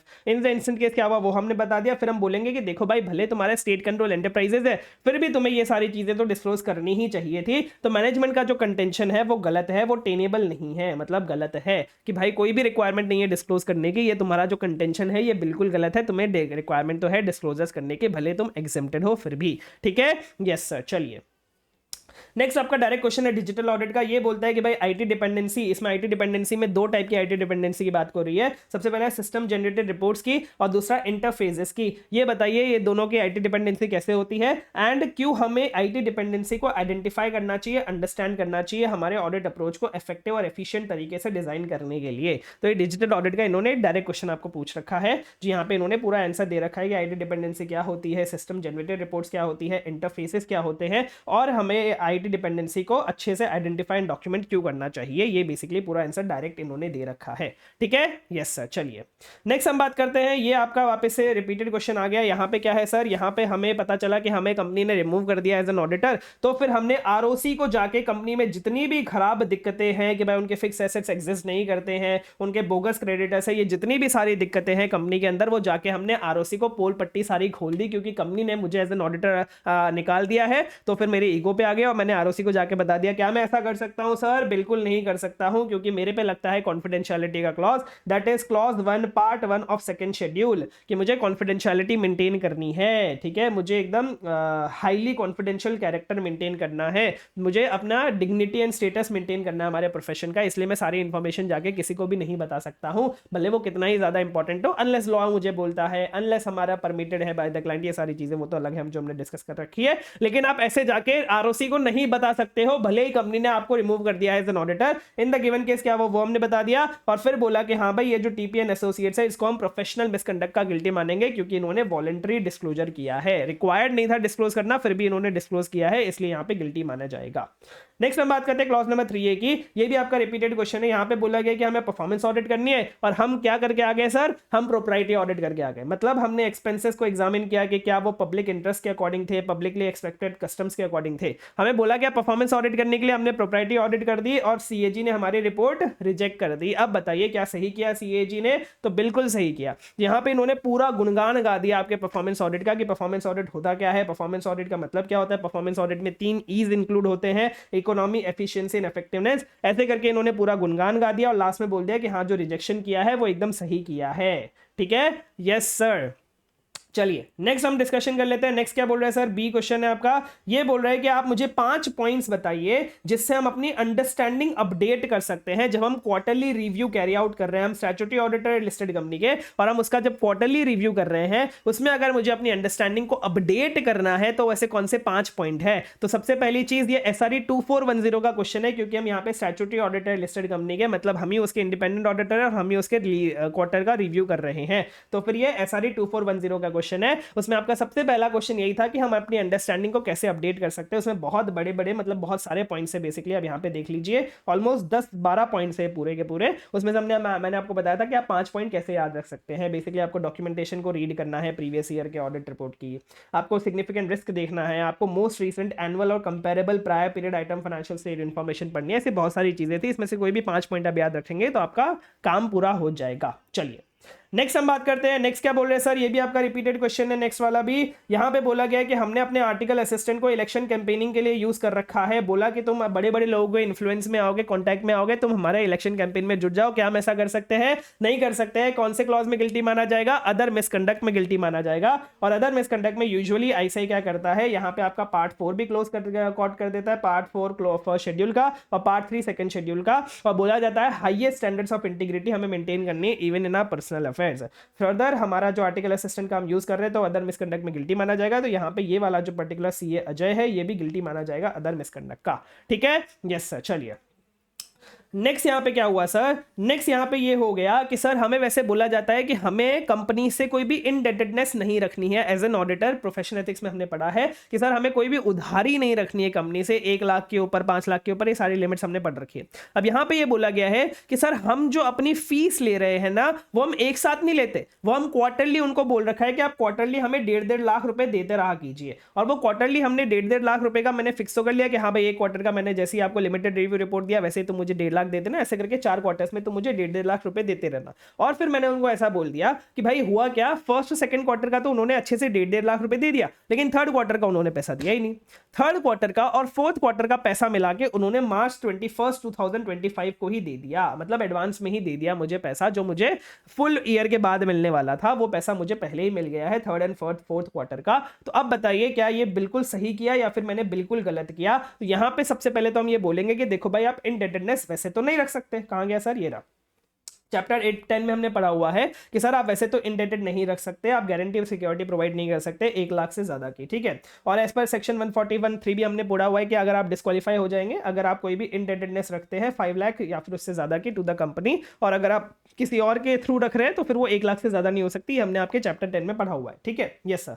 हाउएवर जो हमारी रिसर्च कमेटी ICI की, उन्होंने बोला कि अगर आप ऑडिट फीस प्रोग्रेसिव बेसिस पे चार्ज कर रहे हैं तो उसे हम इनडेटेडनेस नहीं मानेंगे। और ऐसा आप कर सकते हैं कि आपने जितना काम खत्म किया उतने आपको पैसे मिल रहे हैं, फिर आपने जितना काम खत्म किया उतने आपको पैसे मिल रहे हैं, तो इसको हम इनडेटेडनेस नहीं मानेंगे। इन द गिवन केस क्या हुआ वो हमने बता दिया। और फिर बोला कि भाई ये जो जितना भी आपका ये जो टर्म्स है फीस का ये प्रोग्रेसिव बेसिस पे था, इसलिए यहां पे आपको गिल्टी नहीं माना जाएगा प्रोफेशनल मिसकंडक्ट का। ठीक है, यस सर। चलिए नेक्स्ट यहां पे क्या बोल रहे हैं सर, नेक्स्ट यहां पे ये बोल रहे हैं कि सर यहाँ पे ना कुछ तो हम कर रहे हैं, क्रेडिट मैनेजर है ब्रांच के, ठीक है, हमारे पास एक कंपनी आती है वो बोलती है कि आप हमें 12 करोड़ का क्रेडिट दे दीजिए। अब क्रेडिट देने से पहले मैं बहुत सारी चीजें चेक करता हूँ, इसमें जो मेन चीज आपको दिखेगी वो है हमारा स्वॉट एनालिसिस। अब स्वॉट एनालिसिस में कौन सी एक्टिविटी में करता था सर, स्वॉट एनालिसिस हम करते थे ड्यू डिलिजेंस के टाइम। ड्यू डिलिजेंस के रेलिमेंट्स ऑफ रिपोर्ट में एक स्वॉट एनालिसिस भी हम इंक्लूड करते हैं, तो स्वॉट एनालिसिस को एक कीवर्ड मान सकते हैं आप ड्यू डिलिजेंस का। तो यहाँ पे सबसे पहले ये पूछा गया कौन सी nature of activity CA Purva perform कर रही है। सर कौन सी नेचर ऑफ एक्टिविटी परफॉर्म कर रही है, भी आपका रिपीटेड क्वेश्चन ही है। कौन सी नेचर ऑफ एक्टिविटी परफॉर्म कर रही है सर, ड्यू डिलिजेंस परफॉर्म कर रही है, तो ड्यू डिलिजेंस को पूरा एक्सप्लेन कर देंगे। फिर बोला कि क्या हमारा आंसर डिफरेंट होता अगर ये एक्टिविटी कोई नॉन CA परफॉर्म कर रहा होता, क्या नॉन CA वो एक्टिविटी परफॉर्म कर सकता है? यस सर बिल्कुल कर सकता है, हमारा आंसर डिफरेंट नहीं होता, फिर भी हम इसको ड्यू डिलिजेंस ही बुलाते, भले वो नॉन CA कर रहा हो CA कर रहा हो, कोई फर्क वाली बात नहीं है। और लास्ट में बोल रहा है कि अदर 3 एरियाज जहां पे ये एक्टिविटी को अंडरटेक किया जा सकता है, जो हमने आपके ड्यू डिलिजेंस के टॉपिक में पढ़ रखा है। तो पहले तो मैंने आपको ड्यू डिलिजेंस का पूरा एक्सप्लेन कर दिया, मतलब कि भाई ड्यू डिलिजेंस का मतलब क्या होता है। दूसरा मैंने आपको बता दिया कि कोई डिफरेंस नहीं होगा आंसर में, इसको हम ड्यू डिलिजेंस से बुलाएंगे और नॉन CA भी एक्टिविटी परफॉर्म कर सकते हैं। और तीसरा कॉर्पोरेट रिस्ट्रक्चरिंग के टाइम, वेंचर कैपिटल फाइनेंसिंग के टाइम और पब्लिक ऑफरिंग्स के टाइम, यहां पे आपको ड्यू डिलिजेंस करना पड़ सकता है।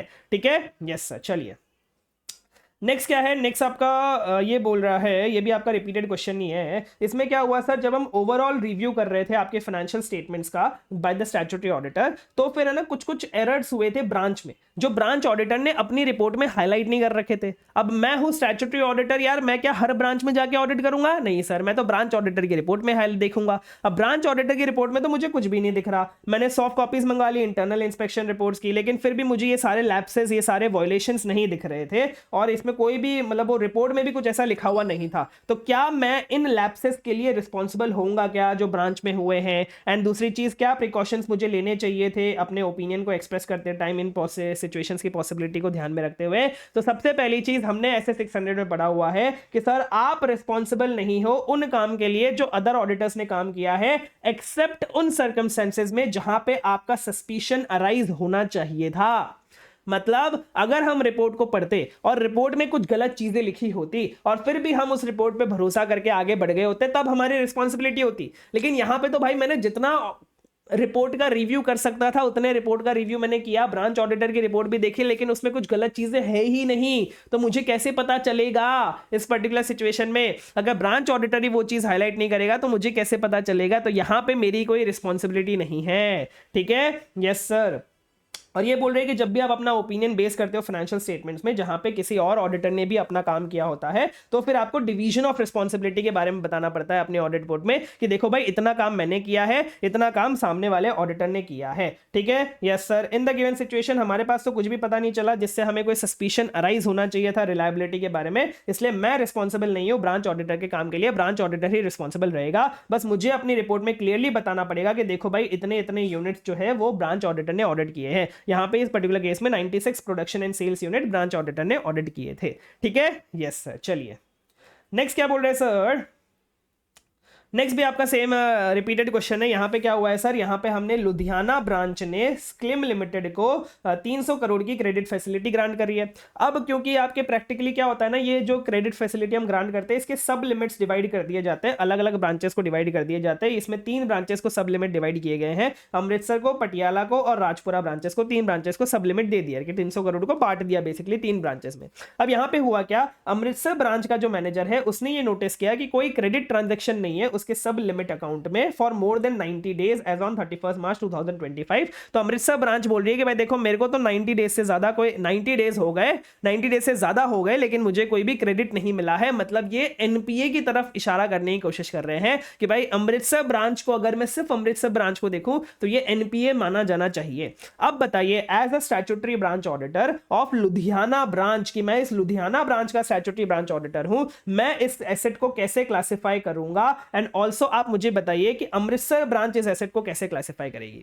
तो यहां पे सिंपल सी आपको बस एक बात ध्यान रखनी है कि कहीं पे भी लिमिट का क्वेश्चन आए, सब लिमिट्स का क्वेश्चन आए कि हां भाई अलग अलग ब्रांचेस में सब लिमिट को डिवाइड कर दिया गया है, तो यहां पे फर्क नहीं पड़ता सब लिमिट ब्रांचेस में क्या चल रहा है। जो हमारी लिमिट सैंक्शनिंग ब्रांच है, जो हमारी लिमिट सैंक्शनिंग ब्रांच है, उसके बेसिस पे हम इस एसेट को क्लासिफाई करते हैं। लिमिट सैंक्शनिंग ब्रांच मतलब क्या, इस पर्टिकुलर केस में हमारी जो लिमिट सैंक्शनिंग ब्रांच है दैट इज लुधियाना ब्रांच, और इसमें हम टोटल बेसिस पे देखेंगे कि टोटल बेसिस पे आपके कितने डेबिट्स थे, कितने क्रेडिट्स थे, और उस हिसाब से हम इसको एनपीए या फिर अदरवाइज क्लासिफाई करेंगे।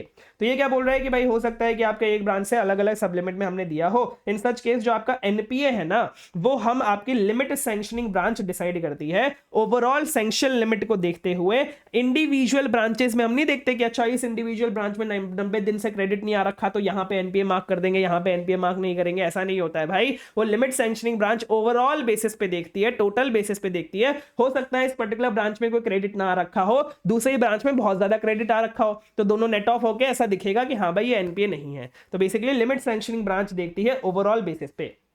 ठीक है, तो जो ऑडिटर है ना लिमिट सैंक्शनिंग ब्रांच का, वही एग्जामिन करेगा कि क्या हमारे पास सारे ट्रांजैक्शंस आ गए लिमिट सब लिमिट ब्रांचेस से, और फिर हम उससे उसके बेसिस पे चेक करेंगे कि भाई हमारा ये एनपीए बनता है कि नहीं बनता है। एक स्टैंड अलोन सब लिमिट ब्रांच से हमें कोई फर्क नहीं पड़ता है, स्टैंड अलोन ब्रांच से हमें कोई फर्क नहीं पड़ता है, इररिलेवेंट होता है। हेंस ये सारी चीजों को ध्यान में रखते हुए सीए क्रिश को कंसिडर करना पड़ेगा asset classification considering the total position. Total position को हम कंसिडर करेंगे, एक एक ब्रांच की पोजीशन को हम कंसिडर नहीं करेंगे। अब अगर वही मैं अमृतसर ब्रांच की बात करूं कि सर अमृतसर ब्रांच अपने बुक्स में कैसे अकाउंट करेगा, तो अमृतसर ब्रांच को भी वैसा ही क्लासिफाई करना पड़ेगा जैसा लिमिट सैंक्शनिंग ब्रांच ने क्लासिफाई किया है। अगर लिमिट सैंक्शनिंग ब्रांच बोलती है कि एनपीए नहीं है, तो फिर अमृतसर ब्रांच भी अपने बुक्स में एनपीए नहीं है ऐसा दिखाएगी। भले उसको क्रेडिट नहीं मिला है 90 दिन के लिए, फिर भी वो ऐसा ही दिखाएगी कि वो एनपीए नहीं है।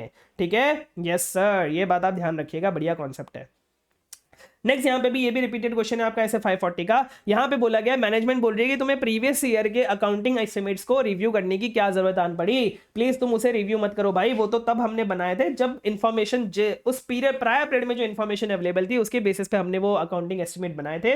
तुम उसको रिव्यू करके कुछ नहीं निहाल कर लोगे करंट फाइनेंशियल ईयर में, तो उसको तुम रिव्यू नहीं कर सकते हो, ऐसा हमें मैनेजमेंट बोल रहा है। तो क्या मैनेजमेंट सही बोल रहा है सर? बिल्कुल गलत बोल रहा है। हमने पढ़ा हुआ है कि हमें चेक करना पड़ता है outcome of prior period accounting estimate, ठीक है, या फिर सब्सिक्वेंट री एस्टिमेशन देखना पड़ता है।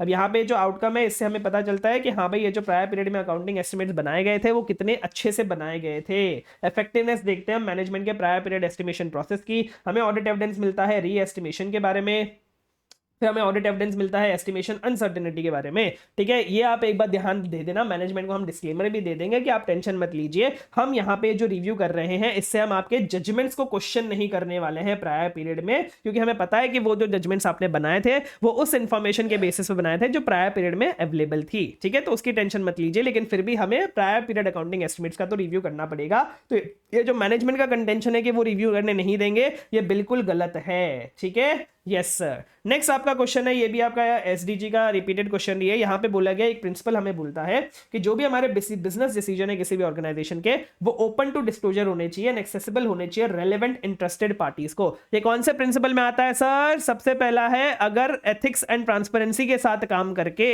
तो ethics, transparency and accountability principle number 1 ही यहाँ पे है कि हमें ट्रांसपेरेंट रहना है, कि हमें बिजनेस डिसीजन जो है वो ओपन होने चाहिए, एक्सेसिबल होने चाहिए रेलेवेंट इंटरेस्टेड पार्टीज को। और ये आपके सारे कोर प्रिंसिपल है प्रिंसिपल नंबर 1 के, जो मैंने आपको बहुत बढ़िया से डिटेल में हमारे रिवीजन वीडियो में एक्सप्लेन कर रखा है कि आप 9 के 9 प्रिंसिपल लाइन वाइज कैसे याद रख सकते हैं और उसके अंदर के कोर एलिमेंट्स भी आप कैसे फ्लो बना के याद रख सकते हैं। ठीक है, यस सर। चलिए नेक्स्ट आते हैं लास्ट क्वेश्चन पे, that is question number 6। Question number 6 में क्वेश्चन नंबर 1A मतलब क्वेश्चन नंबर 6A क्या बोलते हैं, अभी बहुत ज्यादा रिपीटेड क्वेश्चन है कि सर हमारे 3 ईयर के फाइनेंशियल स्टेटमेंट्स हैं, हमारी मैनेजमेंट बोल रही है कि भाई देखो मैं तुम्हें सिर्फ 1 साल के फाइनेंशियल स्टेटमेंट्स पे रिटर्न रिप्रेजेंटेशन लिख के दे सकती हूँ, मैं पुराने 2 साल पे नहीं दे सकती, क्योंकि मैं उस टाइम पे मैनेजमेंट में थी नहीं, मतलब कोई और बंदा था जो मैनेजमेंट था, मैं नहीं थी, तो फिर मैं उस टाइम का रिटर्न रिप्रेजेंटेशन नहीं लिख के दे सकती। तो हमने पढ़ा हुआ है सर कि as per SFIAT written representation जो है हमें सारे पीरियड्स के लिए लेना पड़ता है जो भी फाइनेंशियल स्टेटमेंट्स में प्रेजेंट किए जाते हैं। क्यों ऐसा होता है? क्योंकि ऐसे 560 के अकॉर्डिंग जो भी आपके ऑडिट रिपोर्ट डेट तक जितने भी आपके इवेंट्स हो चुके होते हैं उनके बारे में भी हमें रिटर्न रिप्रेजेंटेशन लेना पड़ता है कि वो इवेंट्स को आपने एडजस्ट और डिस्क्लोज कर दिया है फाइनेंशियल स्टेटमेंट्स में। ठीक है, यस सर। ये सारे के सारे पीरियड्स हमें लेने पड़ते हैं, भले वो मैनेजमेंट तुम्हारे सारे के सारे पीरियड्स में प्रेजेंट हो या ना हो, फिर भी उनकी रिस्पॉन्सिबिलिटी होती है कि जितने भी पीरियड्स के लिए फाइनेंशियल स्टेटमेंट्स प्रेजेंट किया जा रहा है वो एकदम सही तरीके से प्रेजेंट किया जा रहा है। तो मैनेजमेंट भले ही सारे के सारे फाइनेंशियल सारे के सारे पीरियड्स में प्रेजेंट ना हो, फिर भी उन्हें रिटर्न रिप्रेजेंटेशन देना पड़ेगा सारे के सारे पीरियड्स के लिए, जिन भी पीरियड्स के लिए हमने फाइनेंशियल स्टेटमेंट्स प्रेजेंट किया है।